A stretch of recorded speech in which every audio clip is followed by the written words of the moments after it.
muy significativo, muy sensible la agenda respecto de las distintas interpretaciones, pero hoy ocurrió algo que nosotros queremos destacar, porque tiene que ver en buena parte con la esencia de Bravo TV.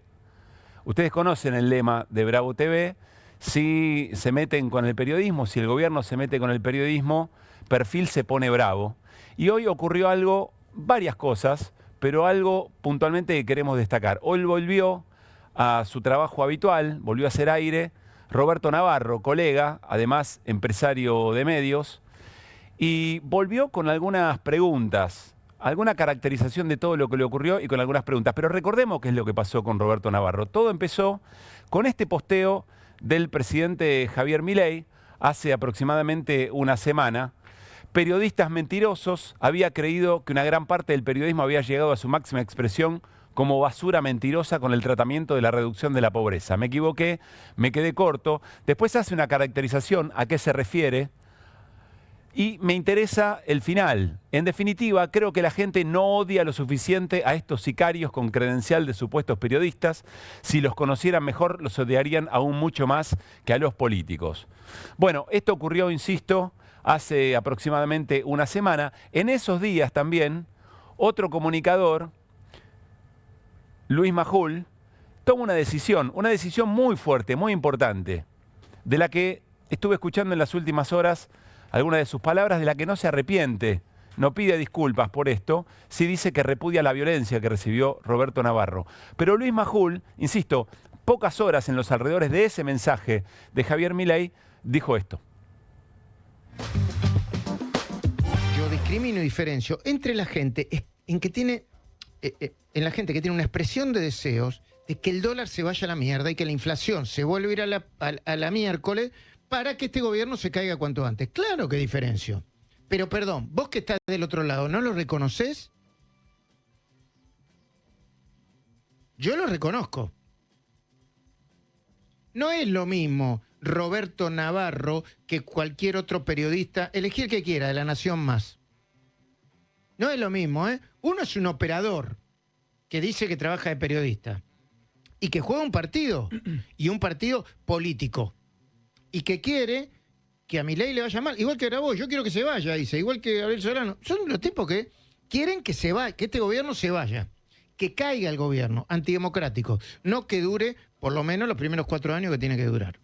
Y después están los que se preguntan cosas, o los que opinan, o los que tienen críticas al gobierno, como fue toda la vida. ¿Cuál es el problema? ¿Cuál sería el problema de eso? Bueno, ya analizamos esto muchas veces, ¿no? No queremos volver a meternos en ese tema, pero eventualmente, ¿quién decide qué periodista es un operador y qué periodista no lo es? Y qué periodista, con honestidad intelectual, comparte su mirada del mundo, que todos la tenemos, por supuesto. El mayor delito es ocultarla, porque entonces sí estamos mintiendo a nuestras audiencias, diciendo u ocultando cosas que efectivamente pensamos, pero se puede trabajar con honestidad intelectual y compartir esos valores. Insisto, todos los hacemos. Bueno, después de esto que vimos, a Roberto Navarro lo agredieron en un hotel.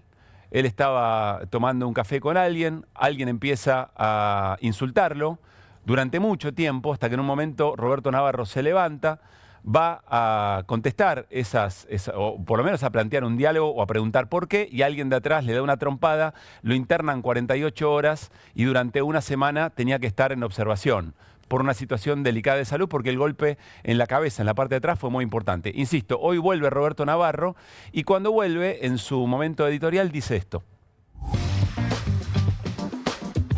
Yo hago responsable al presidente de la Nación, Javier Milei, por lo que me pasó o me pueda pasar. Y también a Luis Majul, que trabaja de eso, trabaja de marcar. Pone atrás de él una foto, lo ha hecho con Grabois varias veces, y la otra vez que lo hizo varias veces con Grabois fue atacado en la calle.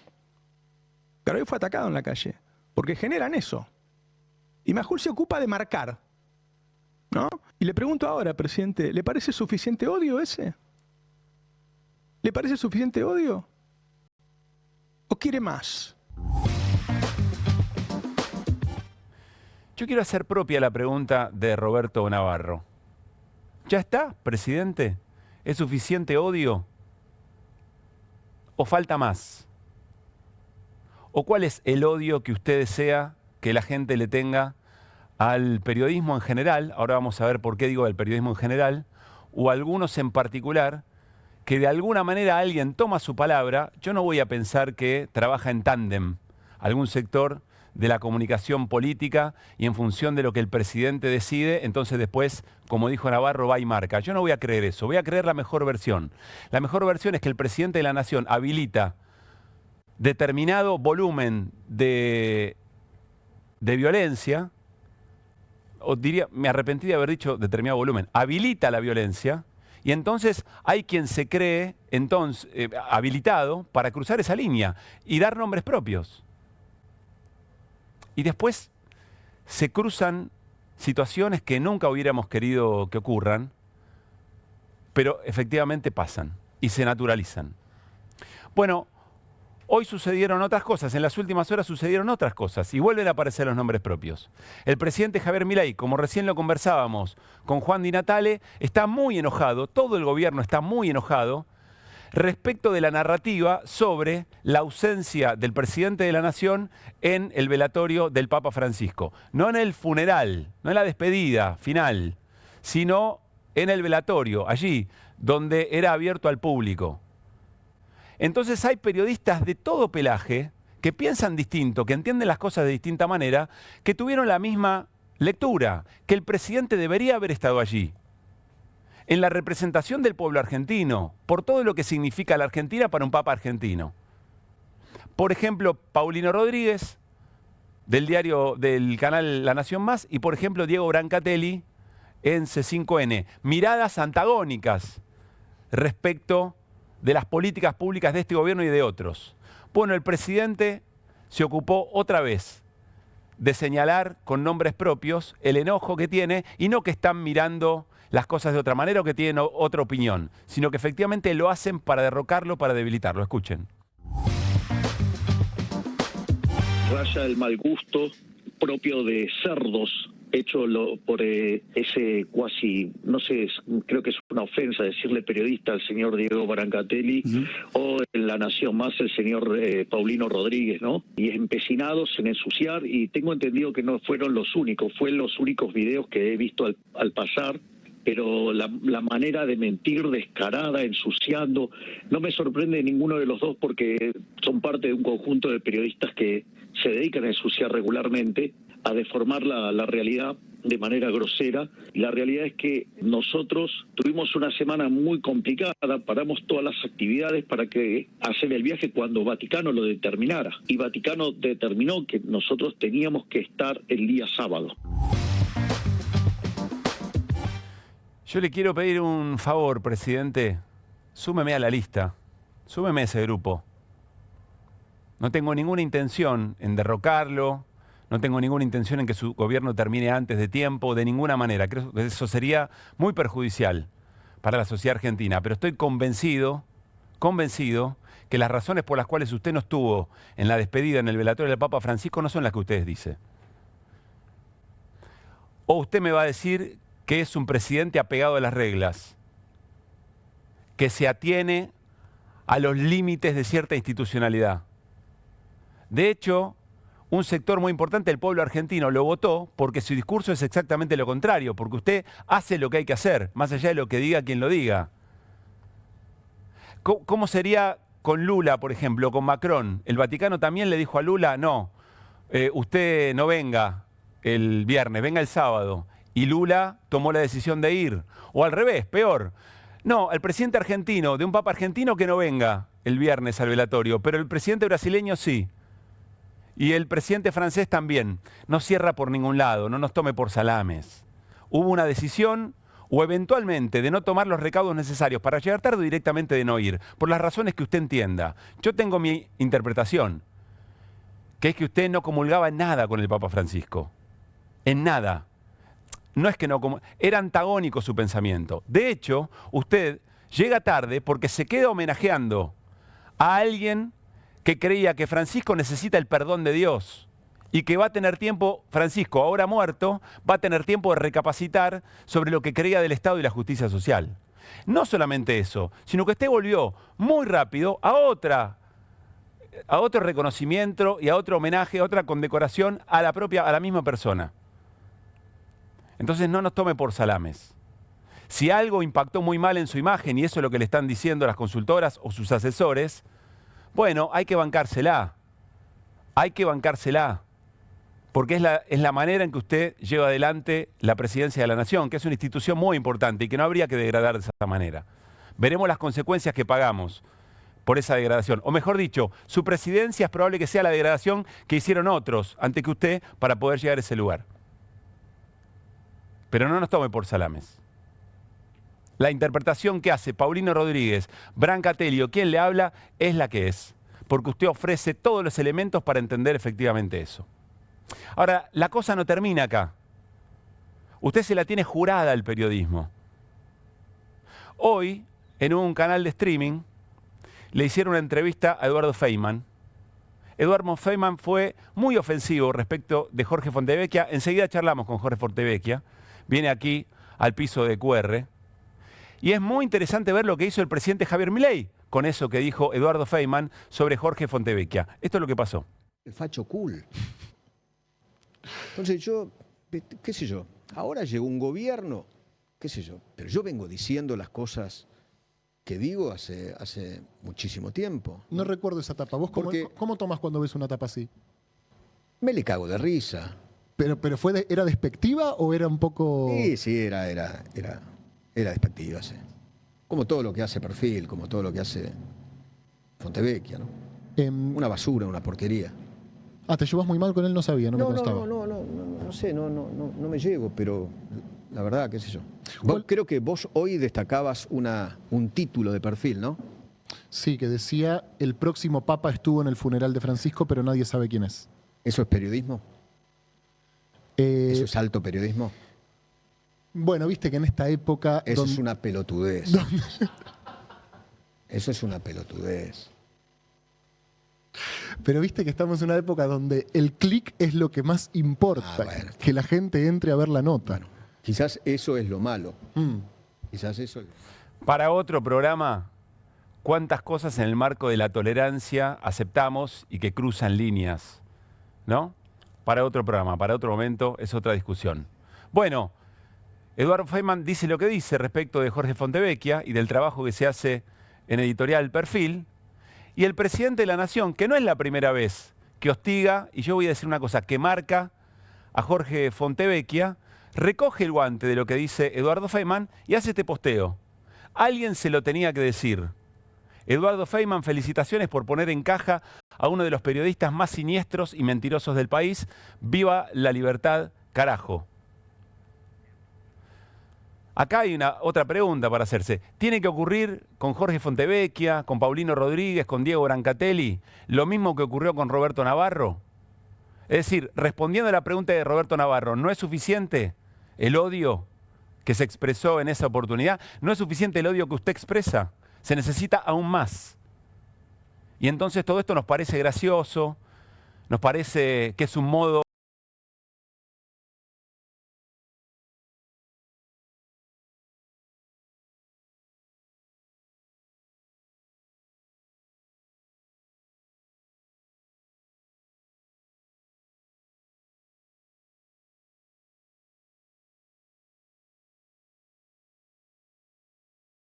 es causa.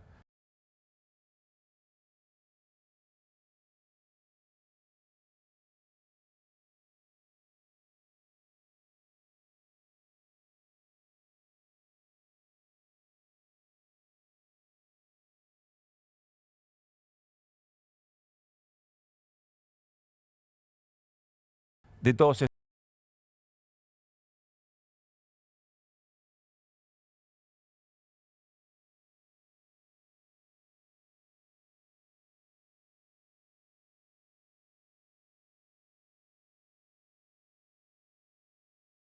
estos problemas.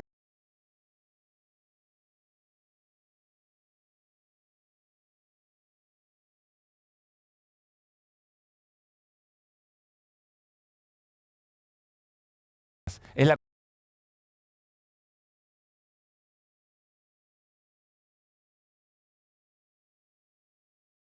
consecuencia lógica de una enorme cantidad de faltas, de insultos respecto a las instituciones y todo da lo mismo. Pero no contento con ello, el presidente Javier Milei hace algo más, que es este posteo. Medios de comunicación tradicionales, 10 de diciembre del 2023. Mintieron y engañaron hasta el final. Acá hay algo muy interesante, que también lo podemos charlar con Jorge Fontevecchia en minutos, que es, ¿cuál es la característica del periodismo tradicional? ¿Qué es lo que tiene de particular el periodismo tradicional respecto de las redes, por ejemplo? Porque, vamos, el presidente se basa sobre algo que es cierto. Hay operadores políticos trabajando como periodistas. Los ha habido siempre. La mentira y la operación política a través de la prensa han existido siempre, desde que existe el periodismo como tal. Lo interesante para la ciudadanía es formarse, estar bien informada y saber distinguir una cosa de la otra. Pero cuando el presidente se mete con el periodismo tradicional, yo tengo una hipótesis, y es que el presidente lo que le molesta es que el periodismo tradicional tiene dos elementos que no va a tener nunca la información transmitida a través de las redes sociales. Uno, historizar, es decir, un acontecimiento puesto en un momento determinado de la historia. Dos, contextualizar, darle contexto. Y voy a agregar un tercer elemento que es muy importante, que es la fuente, que es poder corroborar efectivamente eso que se publica. Poder decir, esto lo sacamos de acá, estas son nuestras fuentes. Estas cosas son lo que caracterizan al periodismo tradicional, no a la operación a través de medios tradicionales. Eso es otra cosa. Y el enojo del presidente, o la eficacia que el presidente tiene para enojarse con el periodismo, seguramente se funda en que durante mucho tiempo ese periodismo que opera políticamente, bueno, ha tenido un lugar preponderante y ha generado grandes acontecimientos de la vida política. Es más, ha logrado que la sociedad bifurque caminos y tome caminos muy llamativos a partir de operaciones políticas a través de la prensa. Pero la característica del periodismo tradicional es historizar, es contextualizar y son sus fuentes. ¿Qué cosa mejor le vendría a quien no tiene apego por la verdad, a quien maneja y conecta con cierto sector de la sociedad a través de las redes sociales, que efectivamente el periodismo se traslade a las redes sociales, o directamente que no exista el periodismo en estos términos? Esto me parece que es lo que está en el fondo del tema, y aquí es donde el presidente juega un papel muy importante, o en fomentar la violencia en general respecto al que piensa distinto, ya acá, por fuera de lo periodístico. Recordemos, esto no es un reclamo corporativo. Esto tiene que ver con la consideración del otro, del que piensa de otra manera. Esta es una ofensa a la democracia, a la vida democrática y a la convivencia dentro de ese esquema. Y este es el problema. Por eso celebro que Roberto Navarro haya vuelto a su lugar de trabajo, pero también hacemos en QR propia esa pregunta. ¿Ya está bien, presidente, con el nivel de odio de la sociedad respecto de ciertos actores del periodismo, o todavía falta más? Por lo que ha hecho en las últimas horas, aparentemente usted todavía no está satisfecho. Así arrancamos QR con las voces del día. Otro demonio que desenmascaró el Papa, el demonio de la exclusión, porque se considera al ser humano en sí mismo como un bien de consumo que se puede usar y luego tirar. Un defensor de la justicia social, muy vilipendiado por defender causas nobles. No sé quién puede ser feliz viendo que hay gente que revuelve los tachos de basura para comer. Y donde hay una necesidad nace un derecho. El presidente tendría que haber invitado a los expresidentes, que no es la interna del país, sino la relación con el propio Papa. Y en eso la expresidenta fue la presidenta argentina que más vinculación tuvo. No sabía que la ministra había ido hasta la Fontana de Trevi. No era un viaje para hacer recorrido, porque era muy cortito. Estamos frente a un gobierno de ultraderecha, que para sostener su proyecto de empobrecimiento y entrega es capaz de agredirnos. Yo si fuera gobierno, pero lo arreglo todo inmediatamente.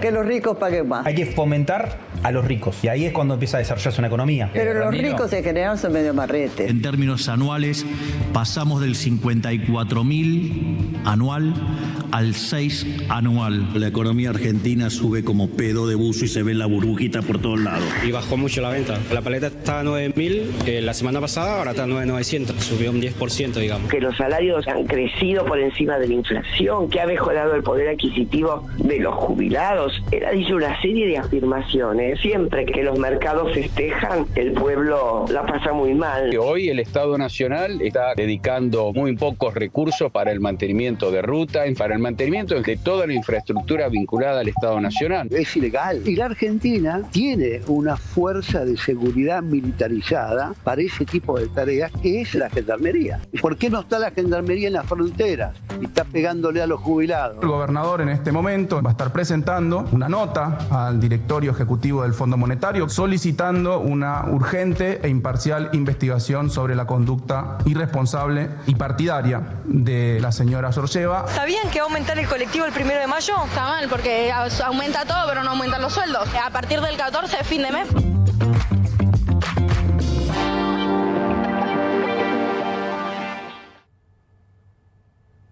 Enseguida retomamos buena parte de las voces del día, siempre muy interesante el reflejo. Muy buenas noches, equipo de QR, ¿cómo están? ¿Qué tal? Buenas noches. Hola, Jorge Fontevecchia, gracias por venir. Gracias a vos. ¿Cómo vivís estos días? Da la sensación que hay algo que vamos naturalizando y siempre el desafío es tratar de poner un límite o por lo menos visibilizar que hay cosas que no están bien. No, estos días lo veo atravesado por el Papa, con enorme expectativa optimista de que la doctrina del Papa termine generando el comienzo de un nuevo ciclo de corrimiento no hacia la derecha, como llevamos los últimos 50 años, sino hacia el centro, si vos querés, o hacia la centroizquierda. Ahí hay toda una discusión de cuándo comenzó este corrimiento, si fue con el Brexit y con Trump, o comenzó, como yo, por lo menos en mi opinión, Reagan y Thatcher, y entonces llevamos 50 años de esto, y que Reagan es la hipérbole, perdón, que en cada uno de los procesos lo que tenemos hoy Trump es la hipérbole de Reagan, y que entonces estemos en el ciclo final, en el ciclo más extremo, de que cada vez la dosis tiene que ser mayor, como sucede con los medicamentos, cuando el paciente se empieza a acostumbrar y ya no produce efecto. Había una discusión, la teníamos en un intercambio en el pase que hacemos a la mañana con Longobardi en Radio Perfil, si los papas son hijos de su tiempo. Entonces él decía, bueno, que nuestro papa representaba lo que era el humor de época hace 15 años, cuando podíamos tener el socialismo bolivariano o estas versiones silvestres de cierta forma de progresismo, a mi juicio autoritario, ¿no? Pero bueno, me incluyo al kirchnerismo en eso también.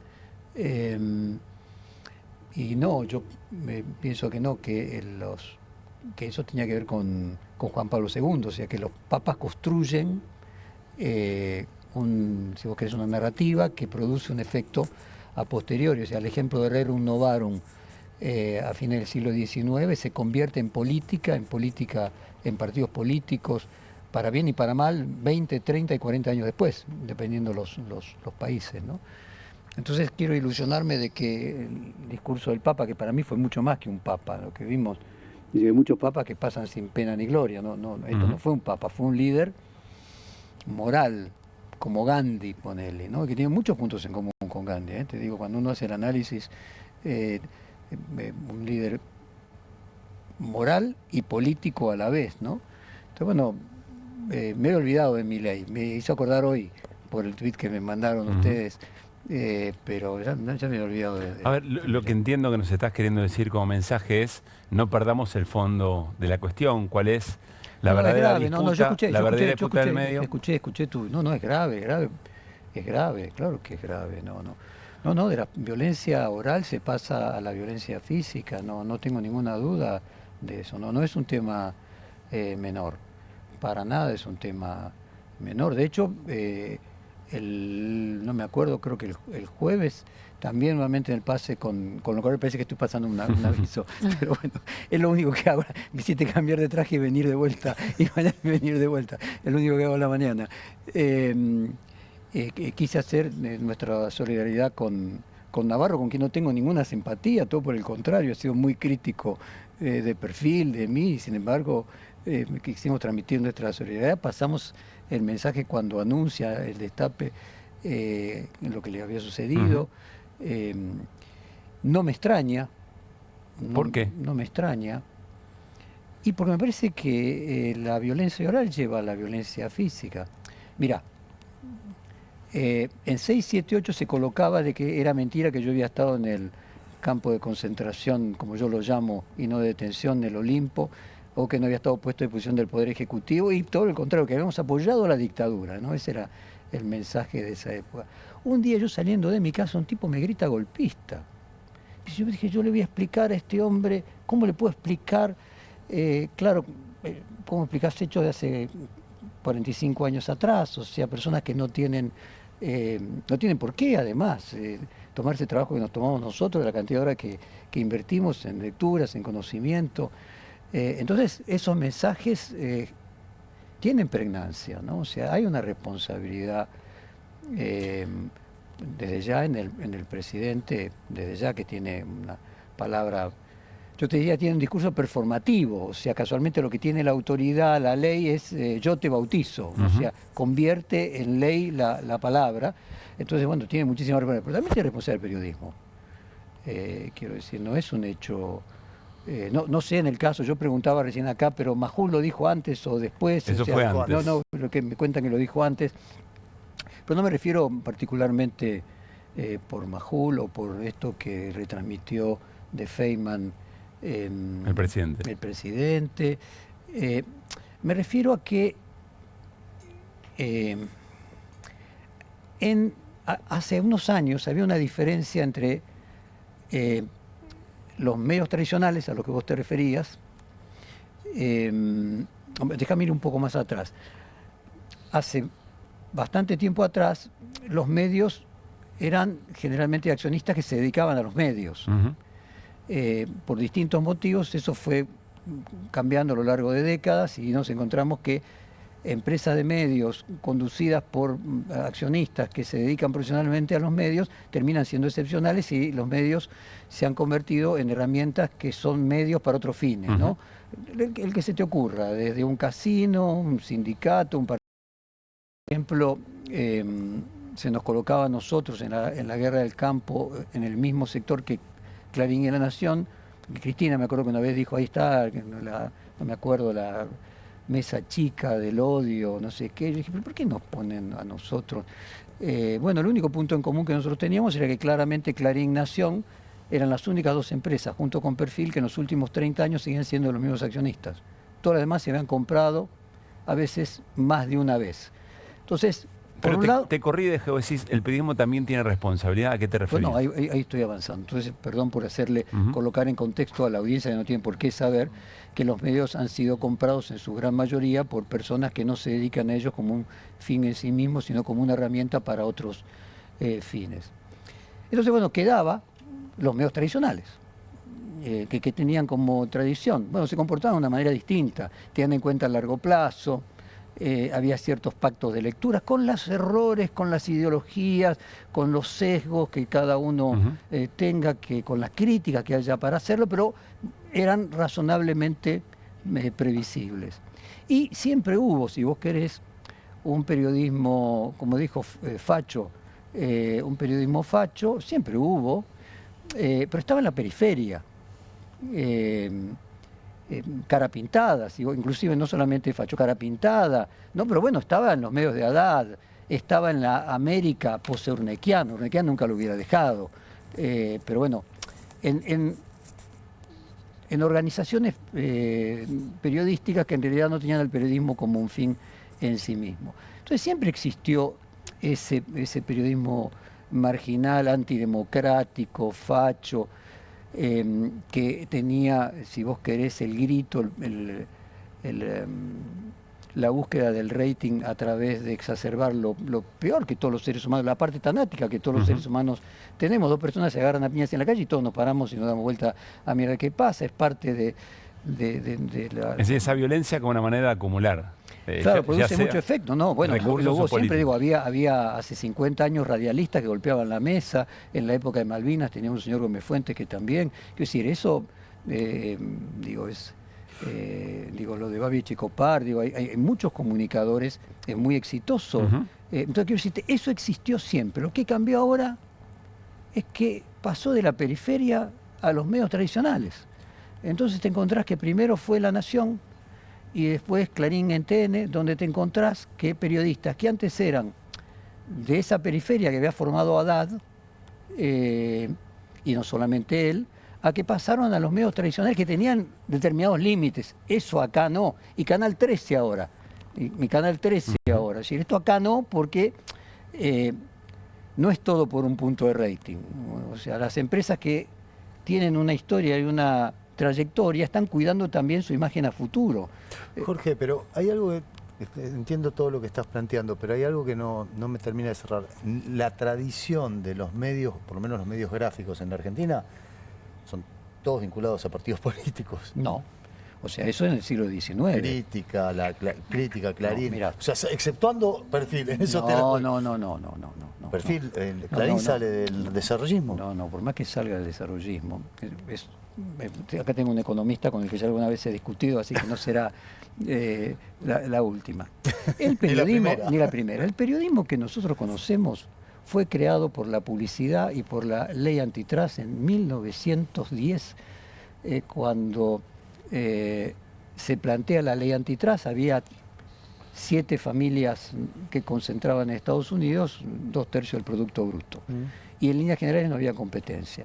Entonces los medios de comunicación, hasta esa época, estaban todos financiados por un mecenas, para otro fin. Entonces podías tener partidos políticos, La Vanguardia con el Partido Socialista, o sea, quiero decir, con fines nobles, que sean... Pero yo por eso no estoy diciendo que sea malo, que estén vinculados a partidos políticos. En contexto, medios tradicionales, yo estoy diciendo, son medios cuyo fin es ser un medio, no ser una voz de un partido político. Entonces estaría contradiciendo con qué estoy definiendo como medios tradicionales. Medios tradicionales eran organizaciones que tenían como un fin en sí mismo, no hacer política, un fin en sí mismo, cumplir el papel profesional de ser medios de comunicación.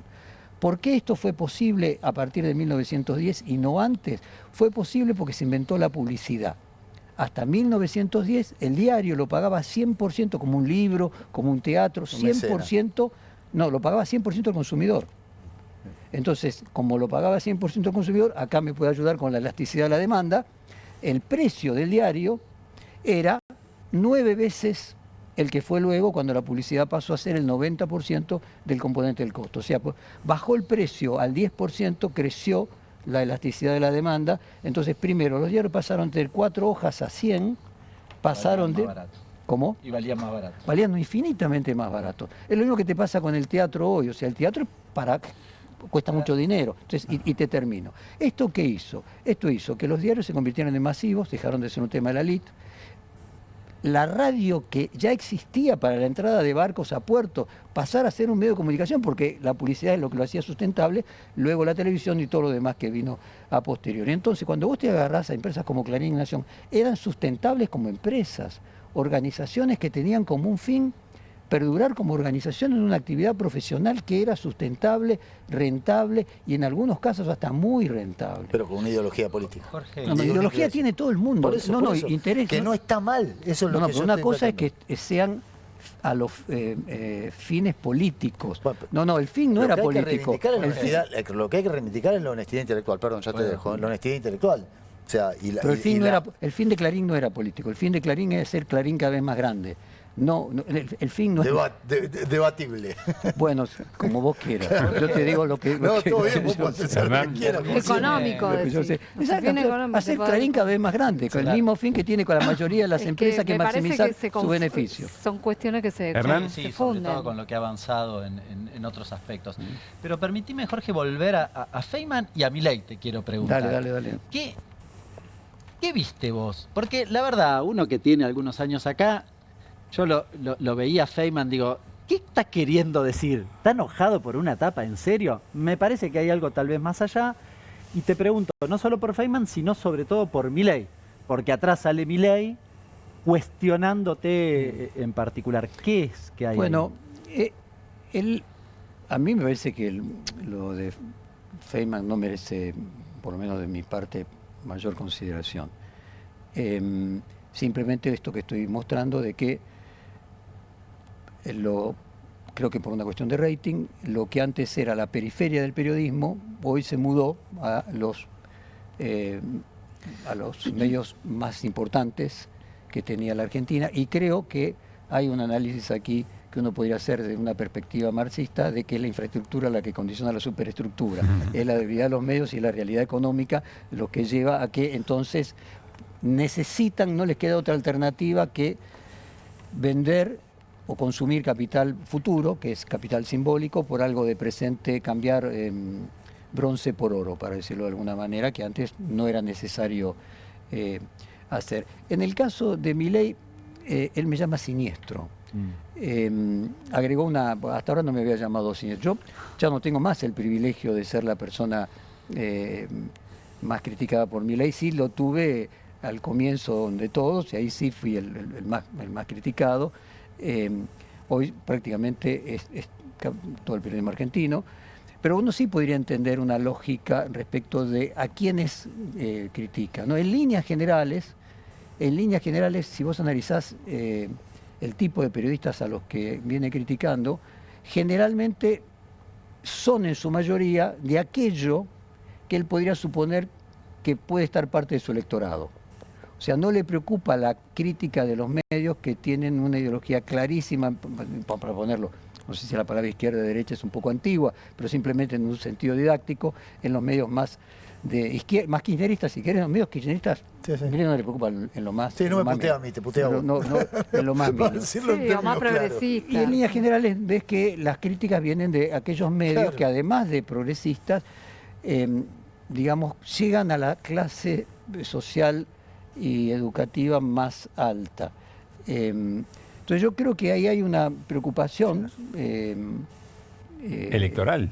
Y claro, una preocupación electoral, una preocupación también te diré en su narcisismo.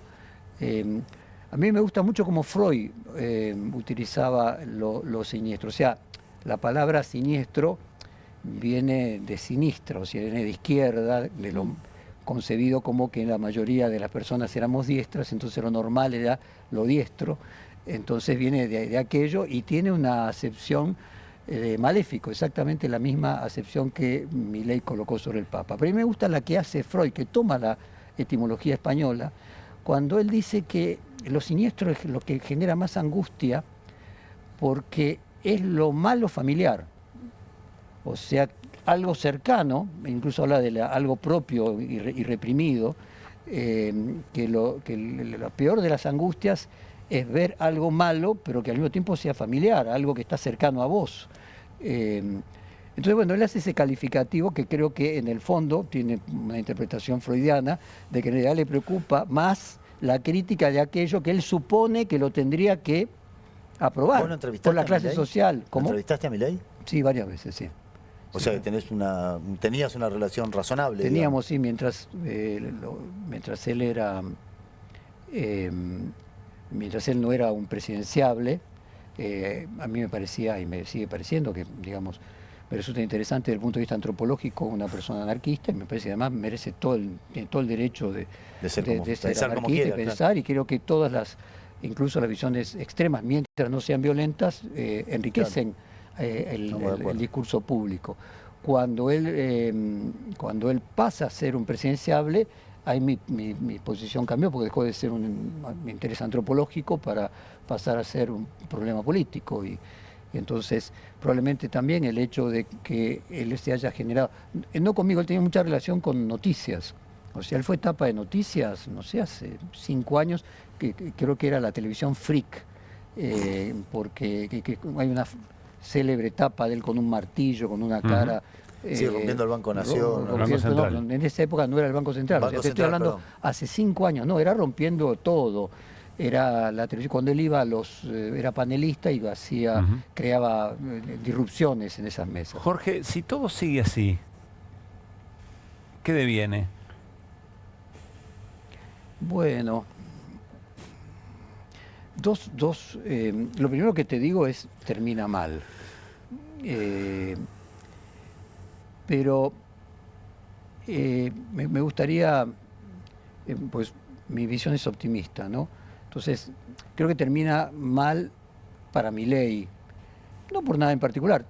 Ser presidente siempre terminas mal, ¿no? Freud decía que había 3 profesiones imposibles, ¿no? Ser padre, enseñar, o sea, ser maestro y gobernar, porque siempre es tanta la responsabilidad que siempre estamos por debajo nunca llegamos a ser lo suficientemente buenos como para cumplir tareas tan difíciles. Entonces, en línea general, lo que uno ve es que los presidentes de Argentina, porque es un país muy complejo, porque tiene una neodecadencia de 50 años, porque las expectativas son muy superiores, más tarde o más temprano, Milei va a no ser lo que hoy, no sé lo que hoy es, ser una persona que por las mismas cosas que se la festejan es por lo que va a ser criticado. Ahora, soy optimista en este sentido. Yo pedí, nosotros en Perfil tenemos la costumbre norteamericana de hacer endorsement y decir, yo dije, no vote por Milei, o sea, y lo puse en tapa, más claro, imposible. Y Milei ganó. Entonces, con humildad, tengo que pensar que quienes votaron por Milei saben algo que yo no sé. O sea que la mayoría, siguiendo con la idea hegeliana de que la historia es por algo, ¿no? De que está la astucia de la historia, inclusive que en los momentos equivocados son para algo, son para aprender algo, son para cambiar algo. O sea que la sociedad finalmente avanza no simplemente en una línea, la flecha de la historia no es así, sino tiene sus serruchitos, pero cuando vos cruzás la idea de la humanidad, yo soy un optimista de que la humanidad mejora. Entonces pienso que la Argentina va a ser mucho mejor en 2030. Me gustaría que no fuera presidente Milei, pero estoy seguro que la Argentina va a ser mucho mejor en 2030. Y pienso que seguramente la gente común, no los analistas, tiene un saber, como decía Pascal, del corazón, que tiene razones que la razón no comprende, que ellos saben algo que nosotros, o que por lo menos yo no sé, y que debe haber una cuota de sabiduría en que hacía falta una persona así para cumplir determinadas situaciones que yo no estoy de acuerdo, yo hubiese elegido otro médico, no es mi posición, pero bueno, debo imaginar que ellos tienen un porqué y me gustaría que, bueno, que agotado su trabajo, que evidentemente lo único que puede hasta ahora brindarnos parecería ser en la búsqueda de una estabilidad económica, después vamos a ver a qué costo, pero bueno, por lo menos, que cumplido su trabajo, la sociedad diga, señor Milei, muchas gracias, ahora queremos a alguien que traiga desarrollo, que reduzca la pobreza en serio y que haya cumplido la función por lo menos de reducir los desórdenes macroeconómicos que teníamos. ¿Hernán? Sí, una cortita respecto de una cuestión económica. Dale. Recién veíamos un debate muy cortito entre Mirta Legrand y Marra. Lo vi, precioso. Mirta Legrand diciendo, yo quiero que le cobren más a los ricos, resolvemos. Y Marra diciendo, no hay que cobrarle, al contrario, hay que ayudarlos. ¿De qué lado estás? No, totalmente con Mirta Legrand. Mirá, mi tesis es... Nunca te esperé. Mi tesis, claro. No, mi tesis es que el gran problema que está viviendo el mundo es que se ha logrado cambiar lo que en 2008 era el Occupy Wall Street y todos los Occupy que se dieron en todas las bolsas del mundo por ir a ocupar el Capitolio, es decir, una genialidad se logró modificar el análisis, el diagnóstico respecto de quién era el culpable de la insatisfacción democrática, que es que los hijos viven peor que los padres. Ningún hijo hoy se puede comprar una casa, los padres se podían comprar casa, para poner simplemente un ejemplo. En todos los países desarrollados es objetivo de que la calidad de vida de la gente empeoró. Yo no sé si ustedes recuerdan, pero los carteles en el año 2008 era yo soy el 99%, porque el 1% más rico había concentrado 2/3 de todo el aumento del Producto Bruto. Entonces el problema se identificaba en que desde la caída del muro de Berlín, desde el aceleramiento de las políticas de Reagan y Thatcher, la desregulación, el neoliberalismo, desde ese proceso había una redistribución regresiva de la renta, o sea, todo el crecimiento económico del mundo iba a concentrarse en el 1% más rico en sus 2/3 partes. Bueno, eso identificaba un problema. El problema es que tenemos que encontrar lo de Piketty, que es muy complejo. Ahora, ¿cómo vamos a hacer para que los ricos, porque además es bien complejo porque el problema es universal, no es que vos en un país solo lo resolvés. De hecho, hoy creo que ya hay 700 países o lugares con sistemas fiscales especiales, cuando creo que había solamente 70 hace 20 años, que se multiplicó por 10. O sea, lugares en donde se pagan menos impuestos y la mayoría de las multinacionales... No todos paraísos, pero cerca. No necesariamente, bueno, Estados Unidos se va a convertir, Delaware ya es. O sea, hay una diferencia entre evasión y elusión, que es una discusión más compleja, pero bueno, el punto es, ¿cómo se logró que la culpa era del 1% más rico a que la culpa es de los políticos? Bueno, una parte es, le achacan a los políticos que no encontraron la solución para que el 1% más rico pague impuestos. Por carácter transitivo hay una explicación. No, uno puede decir, bueno, ustedes son los que tenían que haber encontrado la solución. Ahora, yo creo que el gran abracadabra que hicieron es que en realidad tiene que ver con el cambio en el sistema de medios de comunicación. Es decir, la democracia es un sistema de comunicación, es igual que el mercado. El mercado es un sistema de comunicación muy eficiente porque ahorra costos. La democracia también es un sistema de comunicación muy eficiente de representación. O sea, como hay mucha gente, no podemos hacer una democracia directa, entonces vamos construyendo un sistema de comunicación y de representación a través de municipios, provincias, diputados, senadores, sectores fácticos que también acumulan su parte de construcción en la construcción de subjetividad, pero es un sistema de comunicación. Si vos cambiás la comunicación, cambiás la democracia. Entonces lo que sucedió casualmente en el año 2007 no solamente fue la crisis de las hipotecas, fue la invención del primer teléfono inteligente, o sea el iPhone 1, que ya no era solamente, no servía para hablar por teléfono, sino servía para grabar, filmar, o sea, ser un medio de comunicación. Si todos dicen que el dueño de Microsoft, Bill Gates, hizo a todo el mundo editor porque inventó el Word, bueno, el señor de Apple hizo a todo el mundo creador de contenidos audiovisuales. ¿Y vos crees que ahí hay un quiebre? Absolutamente. ¿Determinante para qué? Porque venías hablando de la distribución del ingreso. Ese 1% más rico, gran parte de eso está en Seattle, gran parte de eso está en ese nuevo feudalismo tecnológico que se da en el mundo y que está allí, ¿no? No es casual que, estoy diciendo una obviedad, que haya comprado Twitter Elon Musk y lo haya transformado en X. O sea, hubo un proceso de cambio en el sistema de comunicación democrático que, bueno, nos tenemos que adaptar. Siempre la tecnología al principio fue utilizado en un porcentaje mayor por el mal. Esto pasó lo mismo con la energía atómica. O sea, primero se usó para bombas, hoy está entre las energías limpias. O sea, en Europa se colocó a la energía atómica como la energía limpia como la solar. Ahora, inicialmente la tecnología siempre va más rápido que el derecho. O sea, el derecho viene a legislar una vez que se comprobó de manera sostenida los efectos secundarios de algo bueno. Una medicina, una tecnología, finalmente es algo que termina siendo bueno, pero tiene como cualquier cosa efectos secundarios. Entonces, la semana pasada tuvimos el primer fallo contra Google por doble abuso de posición dominante. Bueno, o sea, para la audiencia que no conoce este tema, volviendo al tema de la publicidad, los medios se hicieron con la publicidad. ¿Por qué los medios se debilitaron? Porque 70% de la publicidad digital mundial la concentran dos empresas, dos, de todo el mundo. Y 1/3 de toda la publicidad mundial es digital. Por lo tanto, si dos empresas concentran el 70% de lo que es 1/3, tenés que dos empresas tienen el 25% de toda la publicidad de todos los países juntos, que como no tienen que pagar ningún costo de producción de contenidos, además venden la publicidad 10 veces más barato de lo que lo vendían los medios, que tenían que producir contenidos. Al bajar el precio de la publicidad, los medios tuvieron que bajar el precio de la publicidad. Entonces los medios perdieron el 25% por un lado y el otro 25% por precio. Entonces tienen el 50% de los ingresos. Irina. Yo te quería preguntar sobre algo que mencionaste antes, que es esto de que de la palabra violenta, la amenaza y demás, a la agresión física hay un paso, ¿no?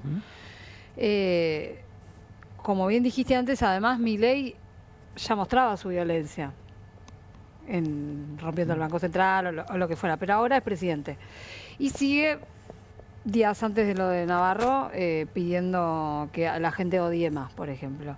¿Vos qué pensás que hay que hacer frente a esto? O sea, hay que adoptar alguna política. Recién hablabas del derecho, porque está la discusión de si es cuestión de libertad de expresión. ¿Qué pasa? Pero y sabemos que las consecuencias pueden ser reales y físicas. Bueno, tenemos la discusión en la Academia Nacional de Periodismo. De hecho, el sábado próximo, no este, el siguiente es el día 3 de mayo, es el Día Mundial de la Libertad de Prensa, creado por las Naciones Unidas. Y siempre tenemos la discusión de que si cada vez que Milei dice algo les tenemos que salir con un comunicado, finalmente pierde fuerza. Entonces, ¿qué hacer? ¿Cómo encontrar?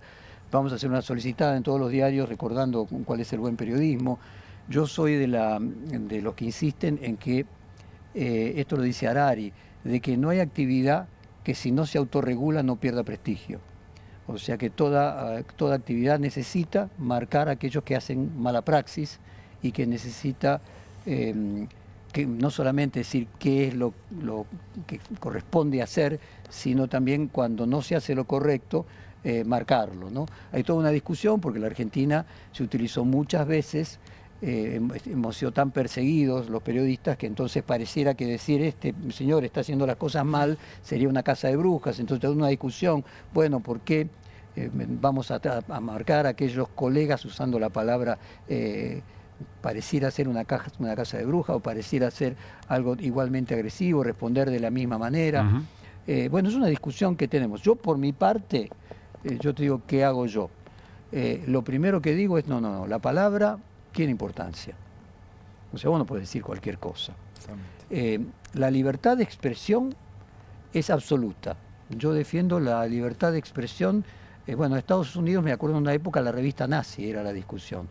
La famosa frase, yo no estoy de acuerdo en lo que usted dice, pero daría mi vida por defender que usted tenga el derecho de decirlo. Una cosa es la libertad de expresión y otra cosa es luego que uno sea responsable de lo que dice. Entonces, la libertad de expresión lo que es vos no vas a tener censura. Ahora, después, si vos decís una barbaridad, tenés que ser responsable de lo que dijiste. Si vos generes costas, ¿no? Entonces, la justicia, lo que está absolutamente regulado hace muchísimo tiempo en la Argentina, en todas partes del mundo. Entonces, yo lo que recomiendo es hacer juicio, exactamente lo que nosotros hicimos con todos los gobiernos. Con todos los gobiernos, cada vez que tuvimos un problema, tardás 20 años en ganarlo. No es el tema no es ganarlo, el tema es al mismo tiempo, en cada instancia que se va produciendo y sale, Milei perdió la apelación, empezás a marcar, empieza a quedar de que no es gratuito. Entonces, lo primero que yo recomiendo es llevar el tema, cada vez que Milei te acusa de un delito, llevarlo a la justicia. Yo cuando vos mandaste esto de hoy, se lo mandé a otros abogados y dije, mira la etimología de la palabra y fíjate si esto se incluye dentro de una calumnia. Pero una cosa es que te acusen de un delito y otra cosa es un llamado al odio, que lo hacen de manera sistemática. Lo hacen sistemáticamente, además, respecto de periodistas con nombre y apellido, lo sabes muy bien, pero son cada vez más. Y lo hacen respecto a cualquier cosa, cualquier persona con la que no, cualquier dicho con el que no estén de acuerdo, señalando, estigmatizando, y esto es nuevo, o sea, esto no lo vimos antes, me parece que en esta magnitud. Bueno, ya venía, porque vos lo dijiste, él es una consecuencia. Yo insistí mucho en que había que crear una figura penal de promover que estuviera penado el discurso del odio, como se ha hecho en Alemania. Hay toda una discusión de los juristas respecto de eso, es un tema también complejo. Pues también nosotros tenemos expresión nosotros también es que por eso yo lo planteaba. Y nosotros en particular tenemos una historia en la que hay cuestiones culturales de cada sociedad que son distintas. Pero bueno, mi primer punto es, está la justicia, el sistema democrático, la división de poderes, la justicia tiene que actuar. Entonces, por ejemplo, también en los discursos de odio, perfectamente muchos fiscales podrían animarse a plantear. En líneas generales, vos sabés, viste, que son siempre al final aparecen estas cosas. Pero bueno, yo te digo lo que yo hago. O sea, yo las palabras las tomo con valor, le asigno el valor que tienen, y si considero que las palabras cruzaron el límite, no de la libertad de expresión, de que tiene consecuencias si vos dijiste algo que no corresponde, bueno, llevarlo adelante a la justicia. Respecto de qué hacer, por ejemplo, una clásica discusión es, no, solo tenemos que hacer buen periodismo. O sea, lo primero que te dicen es, la manera de responder es haciendo buen periodismo. Hagamos cada vez mejor periodismo, esa es la manera de... Yo creo que es insuficiente. O sea, creo que tenemos que hacer buen periodismo desde ya. Creo que al mismo tiempo tenemos que señalar aquellas malas praxis que realiza el periodismo, te digo, soy minoría en eso. Solo logro deontológicamente decir, por ejemplo, estamos publicando una solicitada con las 20 axiomas del buen periodismo. No decimos del mal periodismo. Alguien puede leerlo en un sentido opuesto. Y luego me parece que tratando de sumarte al discurso público de la mesa, con todas las herramientas que vos tengas, sin naturalizarlo, y con el optimismo de que lo que hacemos vale la pena y que por lo tanto tenemos una capacidad de intervención sobre esa construcción de sentido, ¿no? Jorge, gracias por haber venido. Gracias a ustedes. Que esté muy bien, que se repita. Dale, bueno, hablando de límites, el gobierno, enseguida charlamos con Marcelo Saín, fue ministro de Seguridad de la provincia de Santa Fe. Hablando de límites, el gobierno parece haber cruzado otro, muy importante, y tiene que ver con la intervención de las fuerzas militares, de las Fuerzas Armadas, en seguridad interior. ¿Cómo es el tema, Irina? El tema es que el ministro de Defensa, Luis Petri, lo que anunció es que le da la facultad a las Fuerzas Armadas de detener a civiles por delitos en flagrancia. O sea, como si fuera una fuerza de seguridad, sí, pero se trata de las Fuerzas Armadas. Esto está orientado a la actividad que se supone que les están encomendando de ahora en más, como ha ocurrido con el operativo Roca en la frontera, pero es la proyección de una nueva línea de acción para las Fuerzas Armadas, como vos decías, que actúen en seguridad interior. Estamos hablando de que puedan detener a cualquiera. Está Marcelo Saín en línea, insistimos, fue ministro de Seguridad de la provincia de Santa Fe, pero es un especialista en estas cuestiones. Hola Marcelo, ¿cómo te va? Pablo Caruso y todo el equipo de QR, saludamos.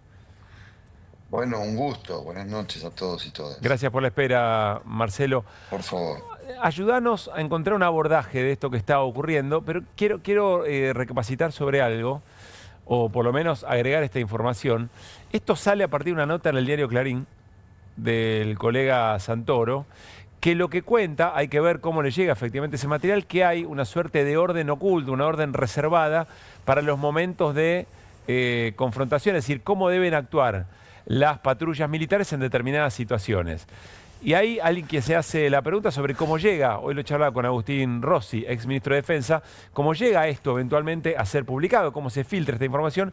Hay quien sospecha que en realidad es un sector de las Fuerzas Armadas que no está de acuerdo con esto que está pasando. Marcelo.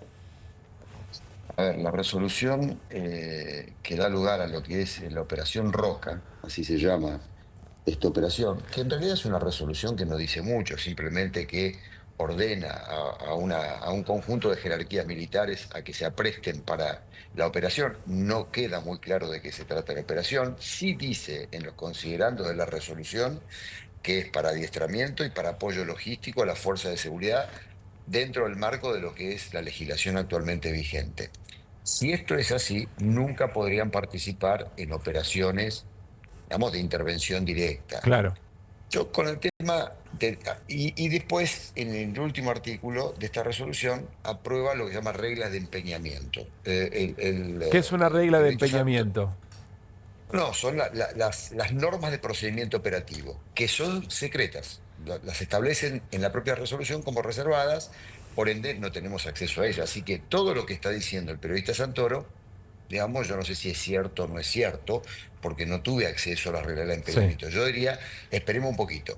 A ver, si vos operás en cualquier terreno, violando la ley en materia de seguridad interior por parte de las Fuerzas Armadas, la flagrancia es algo que puede ser atendido por cualquier persona. Si yo camino por la calle y yo veo un delito en curso, en flagrancia, o una tentativa, o en un cuasi flagrancia que es después de haberlo cometido, puedo aprender a esa persona, digamos, porque el código me lo habilita para poder hacerlo. Así que eso no me parece grave. Lo que me parece grave es si tienen que afrontar, para la redundancia, un enfrentamiento armado. Si tienen que establecer, digamos, un procedimiento conjunto, porque lo primero que a uno le viene a la mente es cuando actúa una fuerza militar, aún ilegalmente como en este caso, porque, digámoslo concretamente, lo que el gobierno está haciendo es imponerle una serie de actividades a las Fuerzas Armadas de carácter ilegal, con lo cual un juez, si esto ocurriese e intervendría, convocaría a las fuerzas intervinientes, al personal militar interviniente, no solamente, digamos, que podría reprocharle penalmente incumplimientos y otro tipo de delitos, sino que además lo que impondría es, bueno, cuál fue la actuación y cómo es que debe llevar adelante ese tipo de eventos. Con lo cual me parece a mí que es un despropósito. Ahora, la verdad es que vienen anunciando esto hace mucho tiempo, pero no van por el camino que deberían ir, que es el de la reforma legal.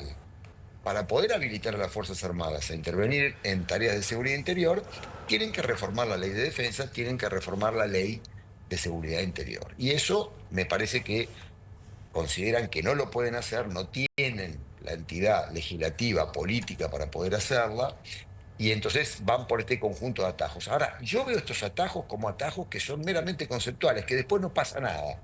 Por ejemplo, lo que dijo en uno de los anuncios Petri, que es un gran chanta, la verdad que a esta altura debo decir que el concepto más apropiado es un chanta, dice que va a generar la intervención de 10.000 personas, 10.000 efectivos de las Fuerzas Armadas.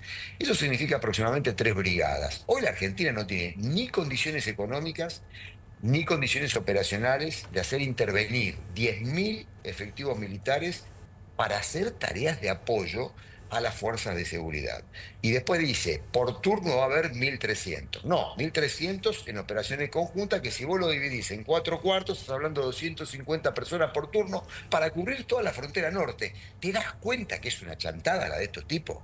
Estos tipos son impresentables desde todo punto de vista, desde el punto de vista técnico. Y el otro gran problema, que me parece a mí que es inevitable señalarlo, nadie ha especificado para cuáles son las tareas específicas de apoyo a las fuerzas de seguridad, que es control de narcotráfico, control de organizaciones terroristas, como lo dicen todo el tiempo en algunas normas que ellos han citado en los considerandos en cuestión. ¿Cuál es la hipótesis de trabajo concreto? ¿Cuál es el problema en la frontera norte? Vos cuando estableces una acción de seguridad, lo primero que haces es un diagnóstico y identificás un problema a conjurar, a controlar, a prevenir. Acá no está planteado cuál es el problema. ¿Por qué la frontera norte? ¿Qué está pasando en la frontera norte y en el noroeste? ¿Qué es lo que está ocurriendo para que se suponga la intervención de las Fuerzas Armadas en apoyo de las fuerzas de seguridad? ¿Qué es ¿Cuál es la hipótesis de trabajo concreta, digamos, donde van a intervenir la fuerza de seguridad y el apoyo que ellos llaman logístico, pero que desde este punto de vista es operacional, ¿no? Marcelo tiene una pregunta, Irina. ¿Qué tal, Marcelo? Acá cuando presentan este tema también lo presentan como algo que hacen en sociedad el Ministerio de Defensa y el Ministerio de Seguridad. Y sí dicen en algún... lo han dicho desde que comenzaron con esta idea de la militarización, que entre otras cosas lo quieren utilizar para las nuevas amenazas y entre ellas está el narcotráfico. Por eso dicen que van a mandar gente... o que mandaron gente a la frontera en Salta con Bolivia. Lo primero que te quería preguntar es ¿cuál es el sentido? ¿Qué sentido podría tener, si te parece bien o no, de que se utilicen las Fuerzas Armadas para el combate del narcotráfico? Y segundo, respecto de algo que decías antes, es ¿qué legislación se está violando? La Ley de Defensa Nacional, la Ley de Seguridad Interior. Particularmente porque prohíbe taxativamente. La Ley de Defensa Nacional establece que las Fuerzas Armadas solo pueden intervenir para conjurar agresiones de origen externo, pero el legislador fue taxativo. Agresiones de origen externo para Naciones Unidas significa agresiones de un Estado contra otro Estado o de una fuerza irregular, pero de la envergadura de lo que sería una agresión estatal. No estamos hablando en ninguna de estas hipótesis de eso, con lo cual no podrían intervenir las Fuerzas Armadas si no es en eso. ¿Cuándo pueden intervenir en materia de seguridad interior? Y ya pasamos con esto a la Ley de Seguridad Interior. Digamos, apoyo logístico, cuando hay un ataque militar sobre una jurisdicción militar, sobre una unidad militar. Estaba la tablada ahí, y el ataque a la tablada, digamos, en los legisladores, eso. Y previa declaración de estado de sitio, unidades de las Fuerzas Armadas podrían intervenir en operaciones de seguridad interior, digamos, en un contexto de crisis extrema, un ataque de un país vecino o una situación de conmoción interna. Pero reitero, previa declaración de estado de sitio. Estamos hablando de una situación de una envergadura y de gravedad institucional concreta. Ninguna de estas hipótesis se da. Entonces, lo que ellos hacen es empezar a tratar de hacer exégesis a través de decretos o de resoluciones violando este conjunto de normas. Por eso digo que lo que están postulando son actuaciones de carácter ilegal, y esto genera mucho malestar en las Fuerzas Armadas, porque ellos saben muy bien que no tienen ningún tipo de amparo legal. Concretamente, Irina, un militar puede obedecer una orden directa del Poder Ejecutivo. Ahora, si esa orden es ilegal, van a tener reproches de carácter penal. Los jueces no van a entender, digamos, todo este jueguito de Bullrich y de Petri. Ahora, Marcelo... Sí, cerrá si querés concepto. No. Esto me parece que es lo fundamental en Bien. esta cuestión. Pero yo reitero una cuestión, Pablo, que me parece que es trascendente, porque ¿cuál es la hipótesis de trabajo? ¿Qué es lo que se está queriendo neutralizar? ¿Qué es lo que se está queriendo intervenir? Bueno, pero sobre eso, a ver si colabora con eso. ¿Cuál es la razón por la cual este gobierno, entiendo que Mauricio Macri también en algún momento coqueteó con esta idea durante su gobierno, vos decís, bueno, lo hacen solapadamente porque no pueden ir a la... ¿Qué es lo que buscan? ¿Por qué efectivamente quieren volver a las Fuerzas Armadas a tareas de seguridad interior? ¿Tenés una idea de esto?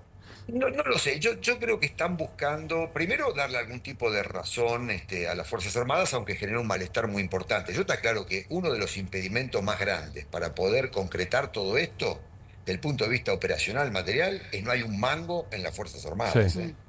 No hay un mango para poder movilizar esto. Así de simple. No hay un mango ni para pagar los viáticos del personal. Eso te lo firmo ya. Con lo cual, todo esto no va a ocurrir de ninguna manera. Además de que se van a negar concretamente a violar la ley los militares en un contexto así.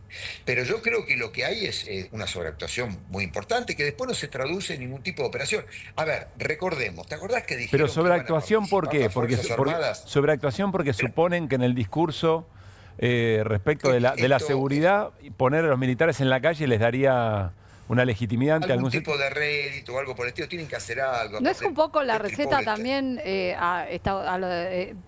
como en Estados Unidos, digamos, con esa línea? En Estados Unidos para quedar no, bien. porque en Estados Unidos, Irina, las Fuerzas Armadas tienen prohibido intervenir en tareas de seguridad interior. La ley Posse Comitatus, que tiene más de 100 años, lo prohíbe taxativamente. Con lo cual el modelo norteamericano es el modelo que tenemos nosotros, digamos, vigente actualmente. O sea, lo que los Estados Unidos han postulado en los últimos años es que habría la posibilidad de intervención militar para América Latina, pero no dentro de Estados Unidos. En Estados Unidos es claro, las Fuerzas Armadas no intervienen en tareas de lo que es seguridad interior.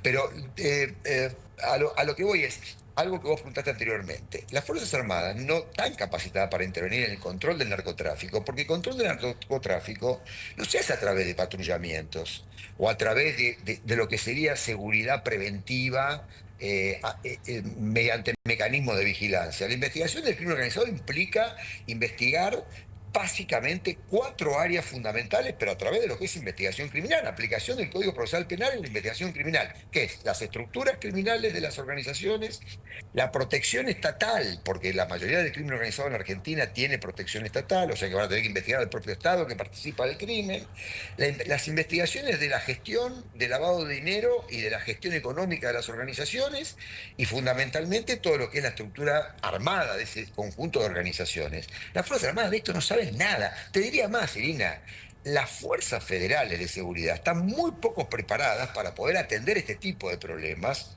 en términos generales, que son las que tienen esta función fundamental, y muchísimo menos las Fuerzas Armadas que desarrollan tareas completamente diversas a estas, con lo cual me parece que se fue. Pero yo quiero señalar algo.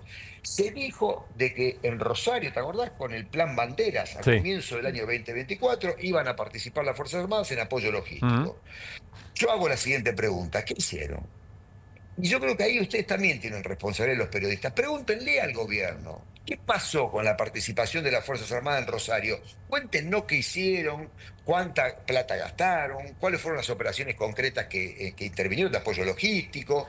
Porque si al final no se le cobra cuenta de algo que se dice y nunca se hace, vamos a estar siempre discutiendo sobre dichos y nunca discutiendo sobre, digamos, operaciones concretas. Son, por así decirlo, o sea, todo ese efecto. Puesta en escena. Estos tipos venden humo todo el tiempo. Digamos, nos tienen atrapados discutiendo estas cosas, digamos, vendiendo humo. Pero me parece a mí de que acá hay una dificultad material de concreción, hay ilegalidades flagrantes por parte del propio gobierno, digamos, en este tipo de postulaciones, y hay una resistencia entre las Fuerzas Armadas enorme, porque evidentemente ven acá un problema descomunal para sí mismo, que no tienen capacidad para operar en materia de defensa nacional, mucho menos para tener que hacer apoyo logístico a las Fuerzas Armadas, a las Fuerzas de Seguridad. Habría que ver de qué se trata todo esto. Marcelo, gracias. Como siempre, te mandamos un abrazo. No, por favor, buenas noches. Marcelo Saín. Bueno, vamos a irnos a una tanda y al regresar hablamos con Hernán Lecher sobre Fondo Monetario. Algunas cosas que le quedaron picando, Hernán, respecto al mensaje de Georgieva, ¿se acuerdan? Respecto de intervenir o por lo menos invitarnos a votar al mismo gobierno en las próximas elecciones. Pues dijo, no, en realidad se lo estaba diciendo al propio gobierno. Algo tiene para decir Hernán y algo para mostrarnos. Y atención con lo que nos trae Irina Hauser también, el caso Brisa, que se relaciona con lo que acabamos de conversar con Marcelo Saín. Una cadete de la Marina que en el marco de su entrenamiento la dejaron en coma. Y esto, por supuesto, no hay muchos lugares donde se pueda contar o publicar. En un ratito todo esto, seguimos en Cuerde. Dale.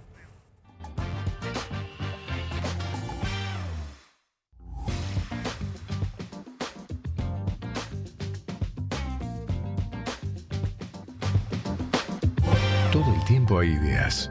Hay ideas simples y no tanto. Hay ideas que nos asombran siempre y hay otras que nos cambian para siempre. Hay ideas grandes y hay grandes ideas. Hay muchas ideas. Lo importante es que funcionen. Como Banco Credicop, el banco cooperativo ideado para que los sueños de los argentinos se hagan realidad. Hay otra idea de banco y funciona. Súmate. Banco Credicop Cooperativo. La banca solidaria. ¿Pensás que las subastas no son para vos?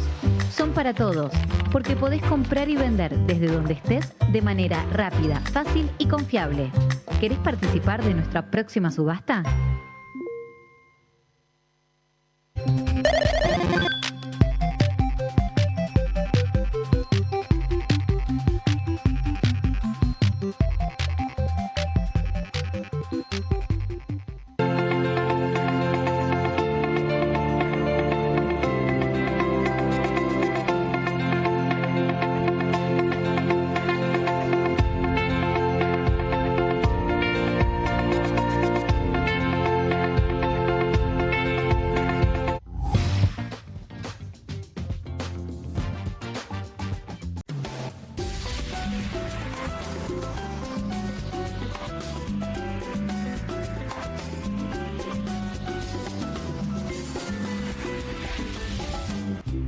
Las casas usan diferentes perfumes. Eligen oler a café en la mañana, a veces a ropa recién lavada y otras a madera. Pero cuando quieren oler a limpio, eligen Prosenex. Sentí el perfume de la limpieza. Prosenex, limpieza que se siente. Buenas. Buenas. ¿Tiene las nuevas Mogul Jelly Beans? ¿La qué? Las Billie Jeans. Crujientes por fuera, blanditas por dentro. 5 sabores. Ah, vos querés las nuevas Mogul. Jelly Beans. Sí, las... Jelly Beans. ¿Jelly Beans? Jelly Beans. Jelly Beans. Esas. Me las das. Obviously. Pedilas como quieras, pero proba. Nuevas Mogul Jelly Beans. Pedilas como quieras, pero probalas. ¿Con movimientos circulares? Tu rutina de skincare te debe traer muchos seguidores, pero este baño te los quita. Pero si yo ya limpié mi inodoro con Harpic. Sí, pero te falta el resto de las superficies. Necesitas el Harpic Baños. El rojo, que saca manchas difíciles, desinfecta y deja impecable tu baño. Para cualquier desafío que te dé el baño... Nada mejor que Harpic. Nueva Saladix extra picante. Posta picarán más que las otras.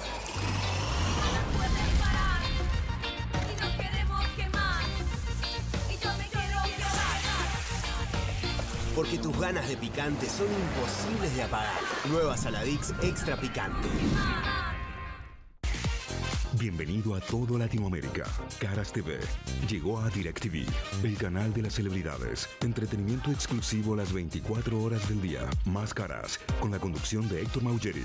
Red Carpet, Caras News, Caras Realeza, Caras Fashion, Caras TV. Llegó a DirecTV. Contenidos exclusivos para toda Latinoamérica. Qué bien me caen los que viven como si nadie los estuviese mirando. La que no se queda en el fueguito. ¿Ves como si nadie te estuviese mirando? Confía en tu frescura. Topline. Seguí la línea de tu frescura.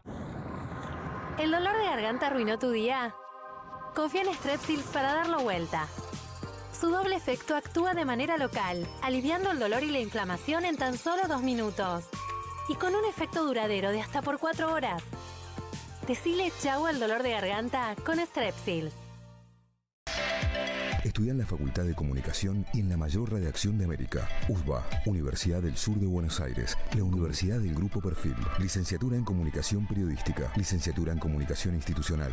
Títulos con reconocimiento oficial y validez nacional. Inscribite a las reuniones informativas en universidad@perfil.com. Aprende comunicación dentro de un medio de comunicación. USBA, Universidad del Sur de Buenos Aires. Llegaron las nuevas galletitas Kofler. Rellenas con el sabor único de Bonobón y el más delicioso chocolate Kofler. Tentate con lo último en galletitas. No te compartas los datos del celu. ¿Salís? Conectate al ahorro. Con Telecentro Wi-Fi prepago podés tener el giga más barato para usar internet fuera de tu casa. Conseguilo en Mercado Pago y disfrutá 10 gigas desde 599 pesos. Telecentro, conectando con vos. Editorial Planeta presenta Fontevecchia vs. Milei, el nuevo libro de Jorge Fontevecchia. Bitácora del surgimiento de un presidente extremo. Un análisis imprescindible para entender un gobierno impredecible. Fontevecchia vs. Milei. Disponible en ebook y librerías.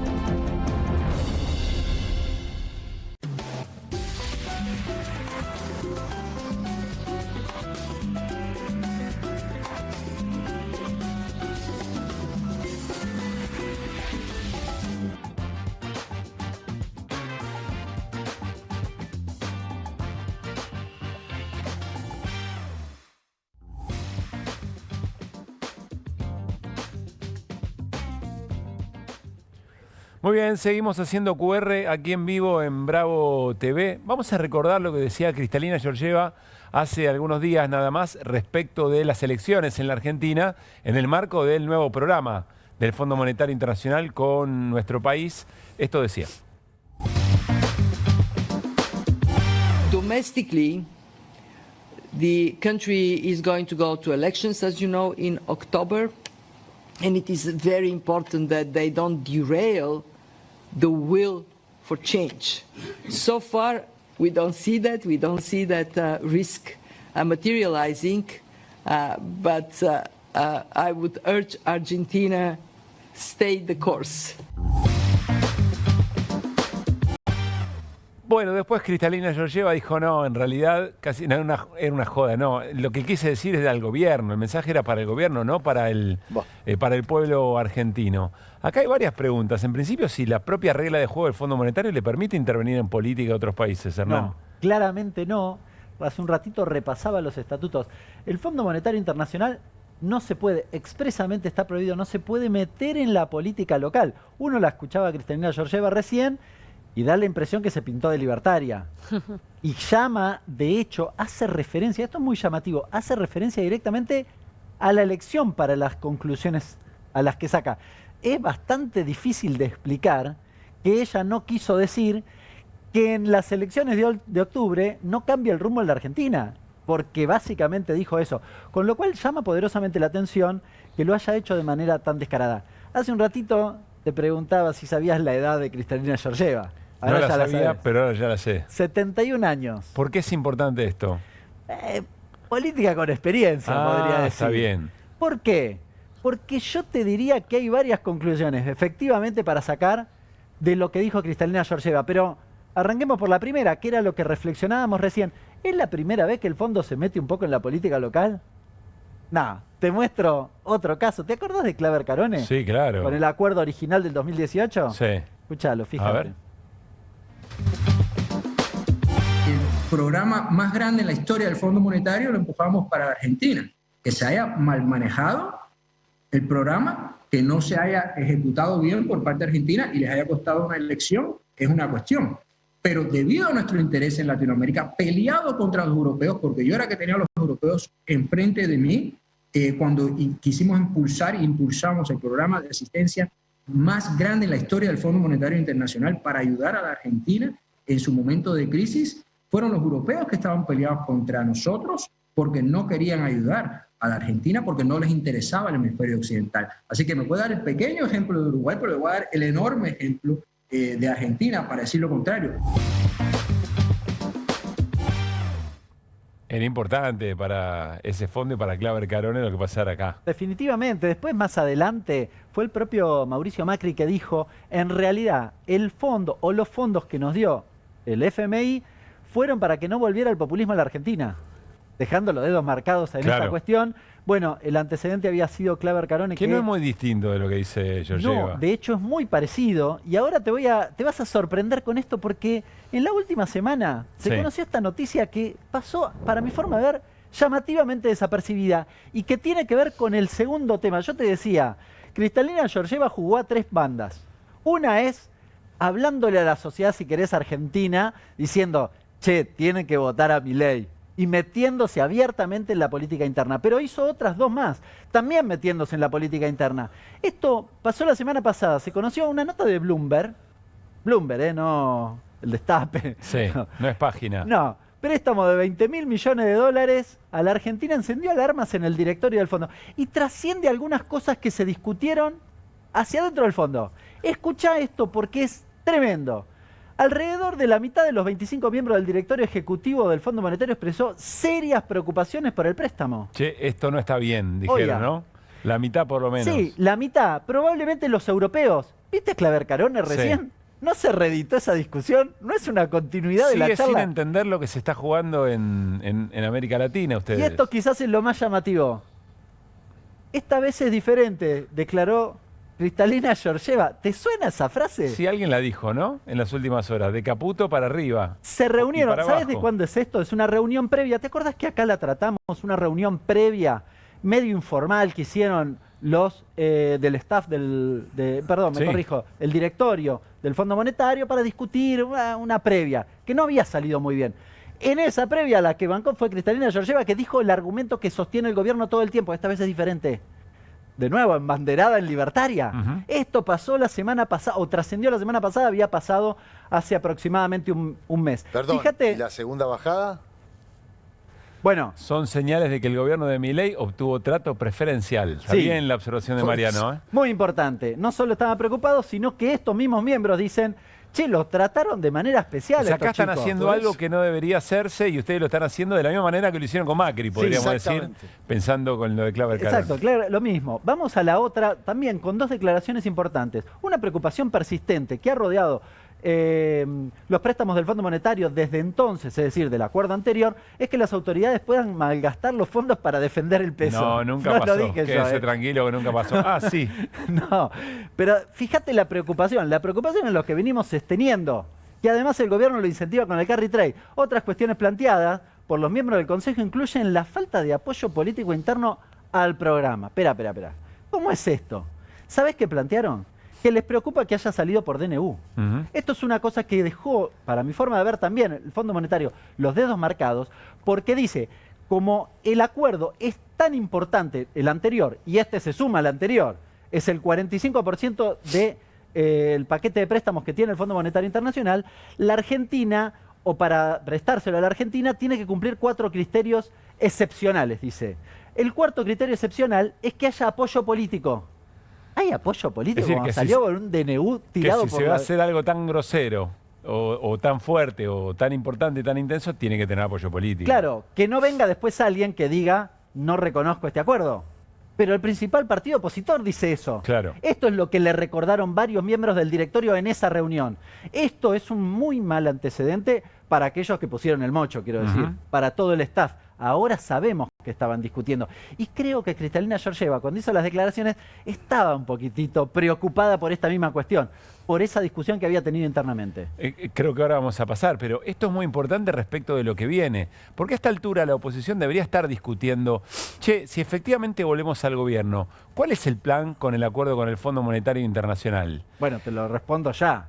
Es desconocer la deuda. Pero bueno, tenés que tener voluntad política para hacer eso, tenés que tener elementos importantes. Si no, observen lo que ocurrió en el Congreso o mejor dicho, durante el gobierno de Alberto Fernández respecto a esto. Pero esto es importante en tanto y en cuanto haya voluntad política después de utilizar esto. Sí, sí, claro, exactamente. Esto es un muy interesante antecedente que evidentemente plantea que la discusión, alguien torció, digamos, la discusión para algún lado y fue Cristalina Georgieva, evidentemente llevando la voz cantante del acuerdo que había tenido Milei, iba a decir Macri, sí, con Estados Unidos. Se repintó la cara a Cristalina, digamos, ¿no? Bien. Muy bien. Y la tercera cuestión, hay una mención efectivamente. Cristalina Georgieva también le hablaba a Caputo en un aspecto en particular, que es importante mencionar, porque es un aspecto que genera muchas tensiones en las discusiones hacia adelante. Esto salió el día viernes. Balance cambiario. En los últimos 10 meses del balance cambiario del Banco Central, casi 12.000 millones de dólares se te fueron. El balance o la balanza de pagos del INDEC te da 0. Es decir, ahora, como vos gastaste dólares en el dólar blend, te gastaste 12.000 millones de dólares en los últimos 10 meses. Esto era lo que hacía insostenible el modelo. Claro, esto es lo que decía una de las advertencias o de la sospecha que tenían algunos integrantes del ¿esto fondo. está saldado? No lo sé. ¿Por qué no? Porque el gobierno apuesta. Acá te traje el valor del tipo de cambio real multilateral. Esto lo dijimos en julio del año pasado. Fíjate que está en niveles similares a los que está el dólar hoy. Porque el gobierno apuesta, como pasó en este momento, en esa disyuntiva de acumular dólares, pero sostener un tipo de cambio más alto y por lo tanto bajar más despacio la inflación si es que la baja, bueno, optó por la opción de anclar el tipo de cambio y a no acumular dólares. Así está repitiendo lo mismo. Lo que trajo esta consecuencia. Se paró acá y dijo, ¿y ahora qué hacemos? Hagamos lo mismo. Con lo cual es una cuestión de tiempo. Y da la impresión que es una cuestión de tiempos. Es una incógnita, pero es una cuestión de tiempos. Si querés pasemos a la siguiente. Esto no le gusta al fondo, efectivamente. Es una de las cosas que hace ruido. Y esto es lo que cuestiona. Porque ¿qué hizo el gobierno? Ni bien acordó con el fondo. Retomó la agenda original, que era tratar de apreciar el peso para tirar la inflación hacia abajo. Subió la tasa. Milei dijo, liquiden ahora porque después va a ser peor y vamos a comprar solo en el piso de la banda, porque la banda, el dólar lo vamos a querer llevar a 900. Es decir, te está incentivando diciendo, mirá, no te vayas al dólar porque está jugando con esta cuestión. Sí. Y además en el medio flexibilizó las normas para el acceso, para que el inversor no residente entre a la Argentina y haga tasa. Haga tasa es haga bicicleta, carrito. Sí. En el medio JP Morgan dijo, también hagan tasa. Con un asterisco estos dos. Aquel dice, tenés que quedarte 6 meses. Abril más 6, ¿cuánto me da? Elecciones, 10, me da. Octubre, Sí. Y acá el JP Morgan fue un poco más precavido, dijo hasta agosto. Bueno. La discusión es de tiempos. Lo dice el fondo. Sí, la discusión es cuánto dura el juego del carrito, la bicicleta. Efectivamente. Y si querés, te cierro con esto. Esto es lo que le exige, y ahí es la tensión, lo que le exige el Fondo Monetario en materia de acumulación de reservas. Bien. Fíjate que está un poco complicado, porque el dato al 15 de abril, hoy más o menos está en estos niveles, 7.000 millones negativo, y tiene que llegar a menos 500, o sea, tiene que acumular 6.500. 6.500 en 2 meses. Hoy hablaba con nuestro compañero Cerolini. Sí, señor. Y debatíamos si podía llegar o no podía llegar. Yo le dije, no llega. Va a tener que pedir un waiver ahí. Va a tener que pedir un waiver. No llega. Un perdón. Esta curva tiene que llegar acá. Esta es, ¿no? Para explicar al que nos está viendo. Sí. No llega, son 6.500. No llega. Es difícil que llegue. ¿Qué es un waiver? Un waiver es un perdón. No cumplo con esa meta. Pido disculpas, pido perdón, señor Fondo Monetario, perdón. 2 meses después. ¿Se entiende? Sí. Bueno, claro. Pero esta es la tensión que tiene entre el Fondo Monetario y el propio Milei, que Milei quiere apreciar y no le importa acumular dólares o no acumular dólares, pero intentar bajar la inflación de cara a la elección. Después de la elección, en noviembre, agarrate Catalina, ¿no? Lo tenés a Tato, que creo que Mariano trajo. Trajiste a Tato, ¿no? Sí, sí, traje a Tato. Con ¿Por qué trajiste dos cuestiones que estuvieron hablando ustedes recién? Un Tato de hace 63 años y un Tato de hace 40 años. El Tato de hace 63 años habla de la bicicleta financiera con dólares. ¿Hace cuánto? Hace 63 años. Hace 63 años. De 1962, el que es en blanco y negro. A ver, dale. Que todos de golpe nos hemos vuelto financistas por una razón muy especial, justamente por esa. Fíjese que antes, cuando un tipo tenía unos ahorritos, ponía un tallercito, abría una fabriquita, compraba un campito para criar gallinas o plantar tomates, esas cosas que hace la gente en los países pobres. En cambio, acá es distinto. Usted fíjese, usted va por la calle San Martín, donde está la casa de cambio, está todo el país parado frente a las pizarras. Hay obreros, albañiles, peones, sastres, músicos, artistas, de todo. Hay tipos que antes trabajaban como locos, ahora de repente se han vuelto economistas y cada uno está parado ahí con un paquetito de dinero, y en cuanto se mueve la cotización de una pizarra, entran todos en patota. Y uno dice, ¿qué pasa? ¿Ya tenemos corte? Entran todos en patota. Y uno dice, deme $3. Y el otro dice, deme $4. Y otro dice, deme $8. Y salen corriendo y van a otra casa de cambio. Y antes de que mueva la pizarra, se meten y los venden. Y así se pasan todo el día vendiendo y comprando y vendiendo. Y cuando llega la noche, entran a la casa molidos, deshechos, caen muertos arriba de un sillón, desempaquetan, cuentan la guita, llaman a la mujer y dicen, vieja, vieja, vení. Hoy me gané 14 mangos y no hice nada. Y pensamos que lo habían inventado ayer, ¿no? Bueno, todos dicen que la locura de los argentinos con el dólar es nueva. Bueno, hace 63 años. Y también otra cuestión que trataron recién con Hernán fue esto de ahora va a ser distinto. Veamos qué decía Tato en 1985, hace exactamente 40 años. Dale, Tato.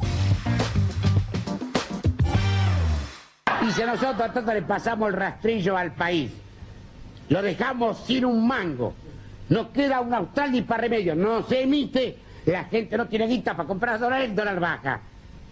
Digo, espere a ver si entendí bien. Ustedes con los impuestos a la tarifa, los tarifazos, guadañan toda la boca, la gente se queda sin guita, no compran dólares, el dólar es bastante, me dijo. Aunque usted tiene cara de comentarista económico, se ve que va entendiendo algo, pero ministro, escúcheme una cosa, la gente está más seca que galleta de campo, no solamente no puede comprar dólares, sino que no puede comprar morfi, no puede comprar remedio, no puede comprar pastillas, no puede comprar pinchas, ni peine, ni peineta, nada puede comprar. Son pequeños detalles, Tato me dijo mientras me regalaba una oblea que decía no tengo estéreo. En fin, así las cosas. Muy bueno, Mariano, ¿eh? En otro segmento buen dice, reflejo. ahora va a ser diferente. Ese ministro de Economía con el que charlaba decía, no, pero ahora va a ser diferente. Hagamos un esfuerzo que esto va a redundar en el futuro. Cristalina Georgieva también lo vio Tato, parece. Bueno, novedades importantes en la provincia de Buenos Aires.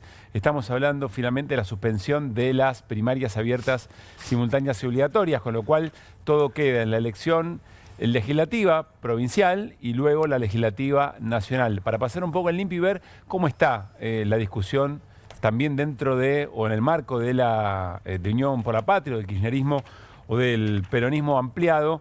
Está Gustavo Pulti para charlar con nosotros, fue intendente de Mar del Plata, actual diputado de la provincia de Buenos Aires por Unión por la Patria.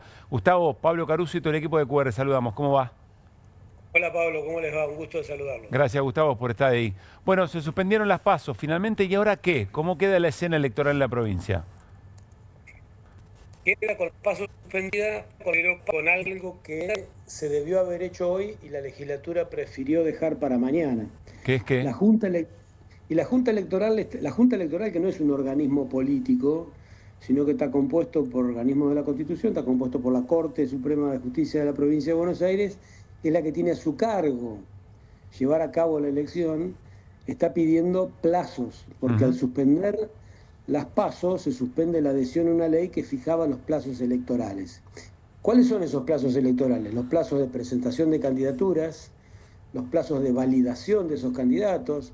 Hace falta saber caso por caso el domicilio, el género, el cumplimiento de todos los requisitos que marcan las leyes para ser candidatos. Después de eso hay una audiencia de boletas, cuando están validados los candidatos, y después de la audiencia de boletas se aprueban las boletas y recién después se pueden pasar a imprimir. ¿Qué ha pasado? Al suspender los plazos de la ley vigente, quedaron vigentes los plazos de una ley de 1946, cuando la provincia de Buenos Aires tenía 1.100.000 electores, hoy tiene 14 millones de electores. Entonces, la Junta Electoral ve que tiene que resolver, 30 días antes de la elección, dice aquella ley, hay que presentar candidaturas, y 20 días antes de la elección van a estar las boletas. O sea que en 10 días la Junta Electoral tiene que revisar 10.000 candidaturas. Es decir, ese tiempo no alcanza en la Buenos Aires de hoy, en la provincia de Buenos Aires de hoy. A la Junta Electoral, no al gobernador Kicillof. Entonces la Junta Electoral le ha dicho por escrito al Senado de la Provincia de Buenos Aires, se lo ha dicho por escrito a la Cámara de Diputados de la Provincia de Buenos Aires, y hoy la Presidenta de la Corte además se los dijo a los presidentes de bloque que la fueron a visitar, que requiere, convocados por ella, que requiere que se sancionen otros plazos, mínimamente 50 días para la presentación de candidaturas y 20 días más, a los 30 días, la aprobación de boletas. Y Gustavo, ¿hay consenso político sobre esto o esto también es materia de debate entre distintos sectores del peronismo en la provincia? Me parece que ahí se pierden un poco las cosas, porque no se trata de un consenso político, se trata de un requerimiento de los organismos que tienen a su cargo llevar a cabo la elección. No es un pedido de un sector político, es un pedido de la Junta Electoral. Entonces, tanto que nos conmueve cada vez que nos referimos a la institucionalidad, tanto que nos decepciona el presidente Milei cada vez que hace alguna de sus barbaries y tropelías institucionales, y todos estamos de acuerdo en decir, che, este Milei se lleva puesta la Constitución, se lleva puesta las normas. Bueno, acá hay una convocatoria de la Junta Electoral para decir, por favor, institucionalmente, más allá de los colores partidarios, necesitamos esta respuesta.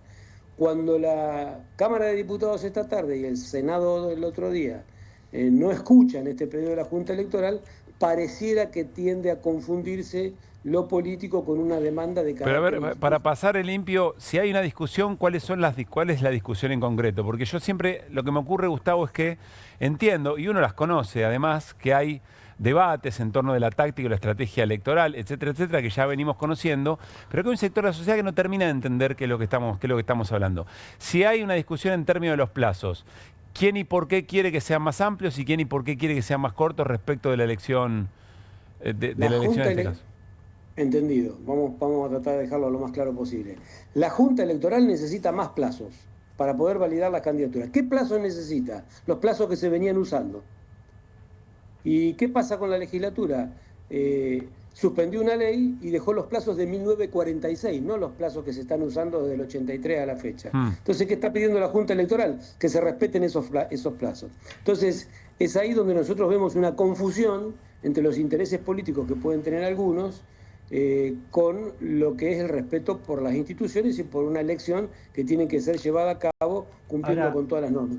¿Sí? ¿Escucho? Gustavo, lo que no entiendo es, ¿y por qué? A ver, el gobernador cuando planteó la nueva fecha, ¿por qué no modificó las fechas vinculadas a esta cuestión? O en su defecto, te pregunto alternativamente, cuando acordó con, por ejemplo, los sectores de la oposición eliminar las PASO, entiendo que la oposición no estaba de acuerdo en discutir las fechas también, ¿o me equivoco? No, lo que pasa es que la determinación de la fecha electoral, el gobernador Kicillof la llevó adelante con un decreto que está autorizado por la Constitución de la Provincia de Buenos Aires en el artículo 144. Tiene una atribución el gobernador para fijar la fecha de las elecciones, la fecha precisa de las elecciones, 7 de septiembre. Ahora, estas otras fechas son las fechas del calendario que tiene que ver no con la votación en sí, sino con los tiempos preliminares para que se pueda hacer efectiva esa votación. Y eso lo hace la legislatura. Eso es la legislatura. ¿Y por qué cuando acordaron con la suspensión de las PASO no discutieron eso? Bueno, porque la suspensión de las PASO hoy se votaron en la legislatura sin que se quiera escuchar esto que hemos planteado nosotros, los 11 diputados que estamos en el movimiento Derecho al Futuro, que lidera el gobernador Kicillof, hemos planteado con toda claridad que hace falta escuchar a la Junta Electoral. No la quiso escuchar la mayoría del Senado, donde se pusieron de acuerdo sectores de la Libertad Avanza, algunos sectores de la Unión por la Patria, otros sectores de Cambiemos, y hoy se repitió ese escenario en la Cámara de Diputados. Sin embargo, hay una voz clara, que es la voz de la Junta Electoral de la provincia, ha sido argumentada en el recinto de la Cámara de Diputados y se ha decidido no escuchar esta advertencia. Se va a subsanar de una o de otra manera. Por eso decimos hoy que la legislatura dejó para mañana lo que podía hacer hoy. Se suspendían las PASO, lo que correspondía hacer en esta misma fecha era establecer el nuevo cronograma que está pidiendo la Junta Electoral. Yo creo que en el fondo de todo esto hay una idea de algunos sectores que pretenden ponerle palos en la rueda al gobierno de la provincia, confundiendo que aquí no está el gobernador necesitando los plazos, los están necesitando la elección y lo pide la Junta Electoral. Gustavo, gracias como siempre, un gran abrazo. Un fuerte abrazo, que sigan bien, muchas gracias. Vamos a seguir conversando sobre esto, uno por ahí es medio duro y no termina de comprender algunas cosas, pero uno quiere entender cuáles son las discusiones de fondo y a veces esos son los enojos que me da la sensación provocan algunos sectores, no terminar de entender bien cuál es la disputa en el medio. Bueno, veremos si se soluciona y de qué manera. El tema de los plazos es ahora en la provincia de Buenos Aires, suspendida las PASO, hay elecciones el 7 de septiembre, las legislativas provinciales y luego las legislativas nacionales en octubre.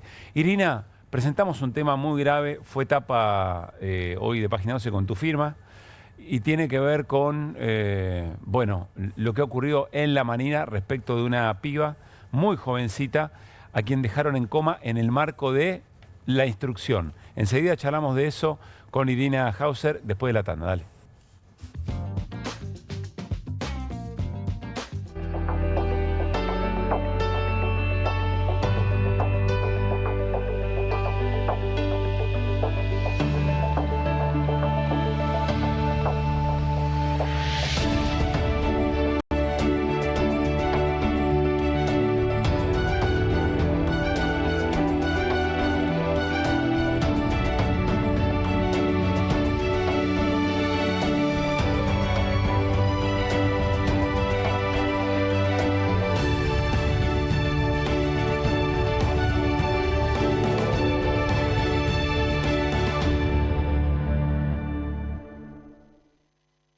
En Pilar contamos con Mimuni, nuestra herramienta digital de atención ciudadana para solicitar turnos, realizar trámites y gestionar reclamos de manera ágil y cercana. Descárgate la app o chatea con nosotros por WhatsApp a través de 11 52 38 68 64. Las 24 horas del día. También podés acercarte a cualquiera de nuestros puntos Muni de lunes a viernes de 8 a 18 horas y los sábados de 9 a 15 horas. En Pilar seguimos acercando el Estado a todos y todas las pilarenses. Pilar presente con futuro.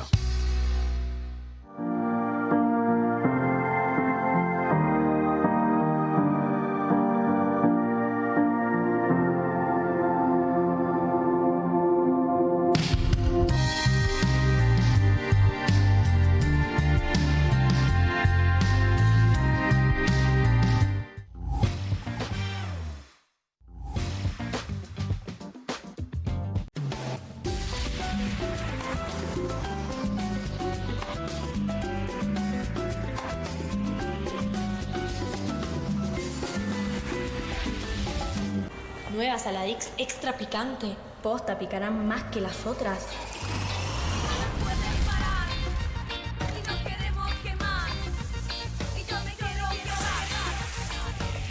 Porque tus ganas de picante son imposibles de apagar. Nueva Saladix extra picante. Las casas usan diferentes perfumes. Eligen oler a café en la mañana, a veces a ropa recién lavada y otras a madera. Pero cuando quieren oler a limpio, eligen Prosenex. Sentí el perfume de la limpieza. Prosenex, limpieza que se siente. Juan, tu entrega es notable. Manejás en los tiempos difíciles. Llegás a tiempo a todas. El equipo necesita un conductor, Juan.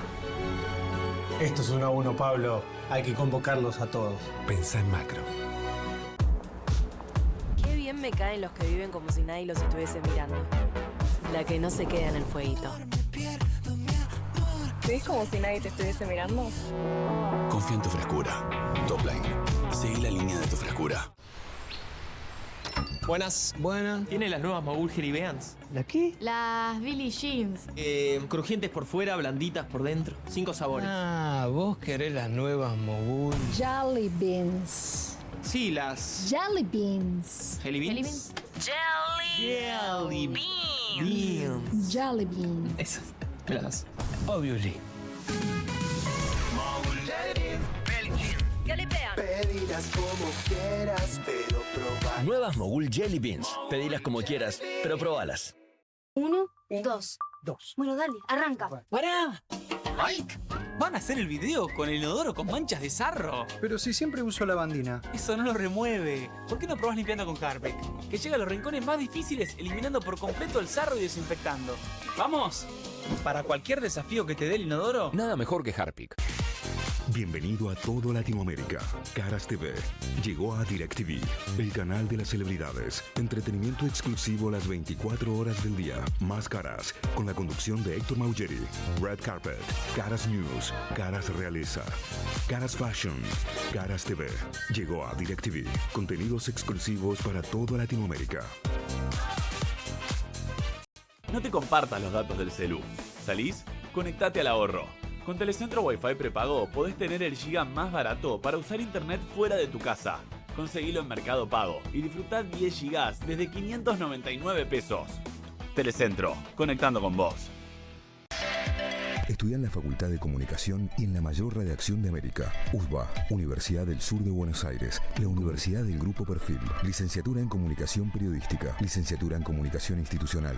Títulos con reconocimiento oficial y validez nacional. Inscribite a las reuniones informativas en universidad@perfil.com. Aprende comunicación dentro de un medio de comunicación. USBA, Universidad del Sur de Buenos Aires. Llegaron las nuevas galletitas Kofler.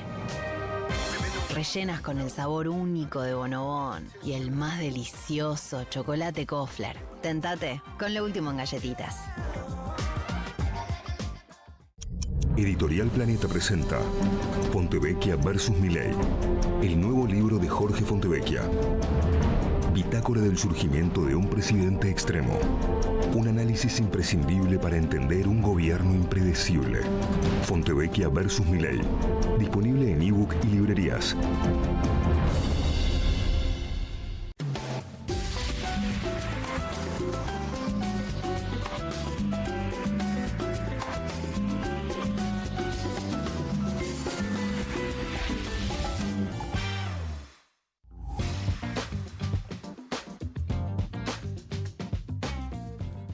Bueno, muy bien. Vamos a contarles con Irina Hauser el caso de Brisa Páez con esta portada.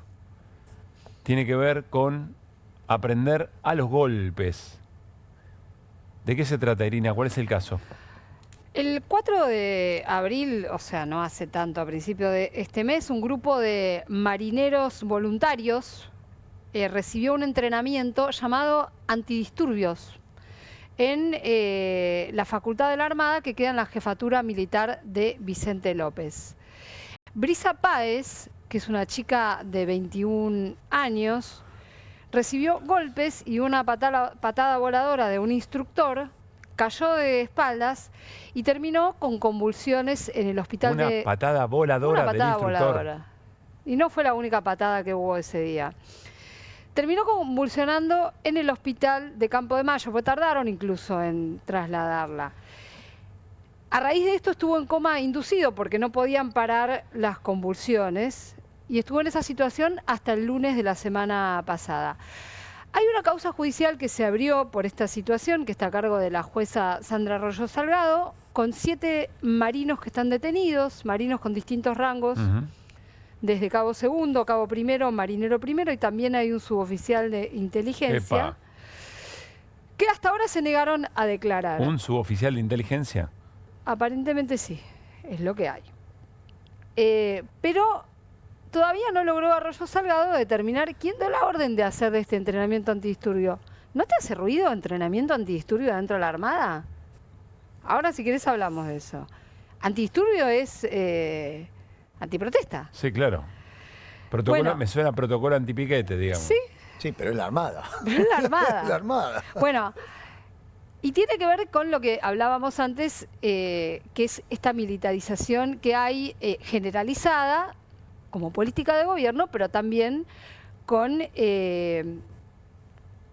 las facultades que se le están dando a las A ver, Fuerzas por lo que Armadas. dice la placa, ninguno de los que están señalados detenidos se prestaron a declarar, No, estuvieron pero en tampoco las indagatoria. fuerzas de seguridad explicaron absolutamente nada de qué es lo que Ni la estaba pasando. Armada, ni el Ministerio de Defensa hasta ahora entregó ninguna explicación, ni reglamentación, Sí. ni nada actual que justifique por qué se hace un entrenamiento antidisturbio en la Armada. ¿Y alguien declaró?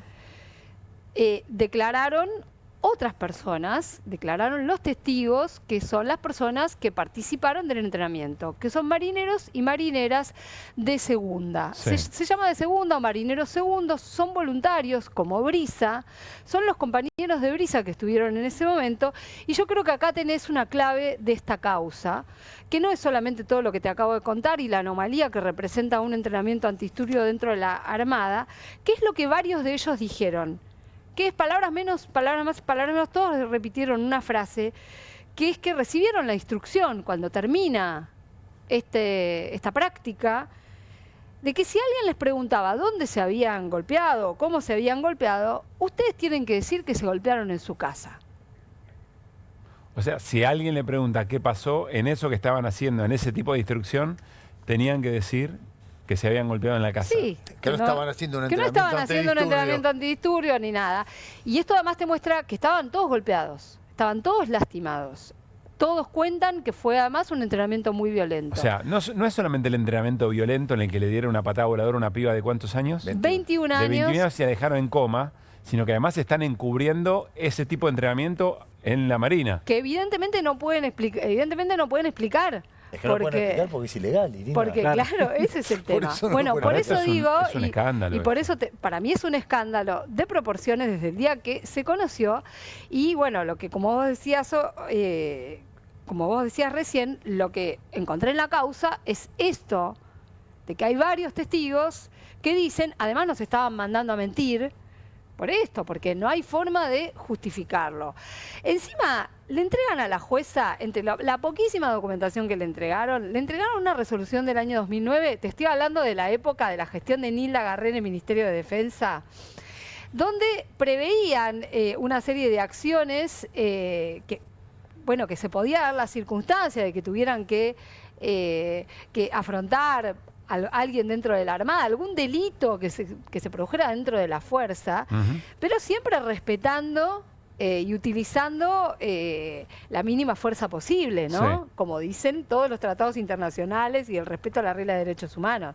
Ahora, para colmo, primero que eso no es lo que ocurrió acá, sino que esa resolución fue derogada. Te estoy diciendo que le entregaron lo que encima presentan algo derogado. presentaron algo. O sea, no es el caso, no aplica y encima fue derogada. Exactamente.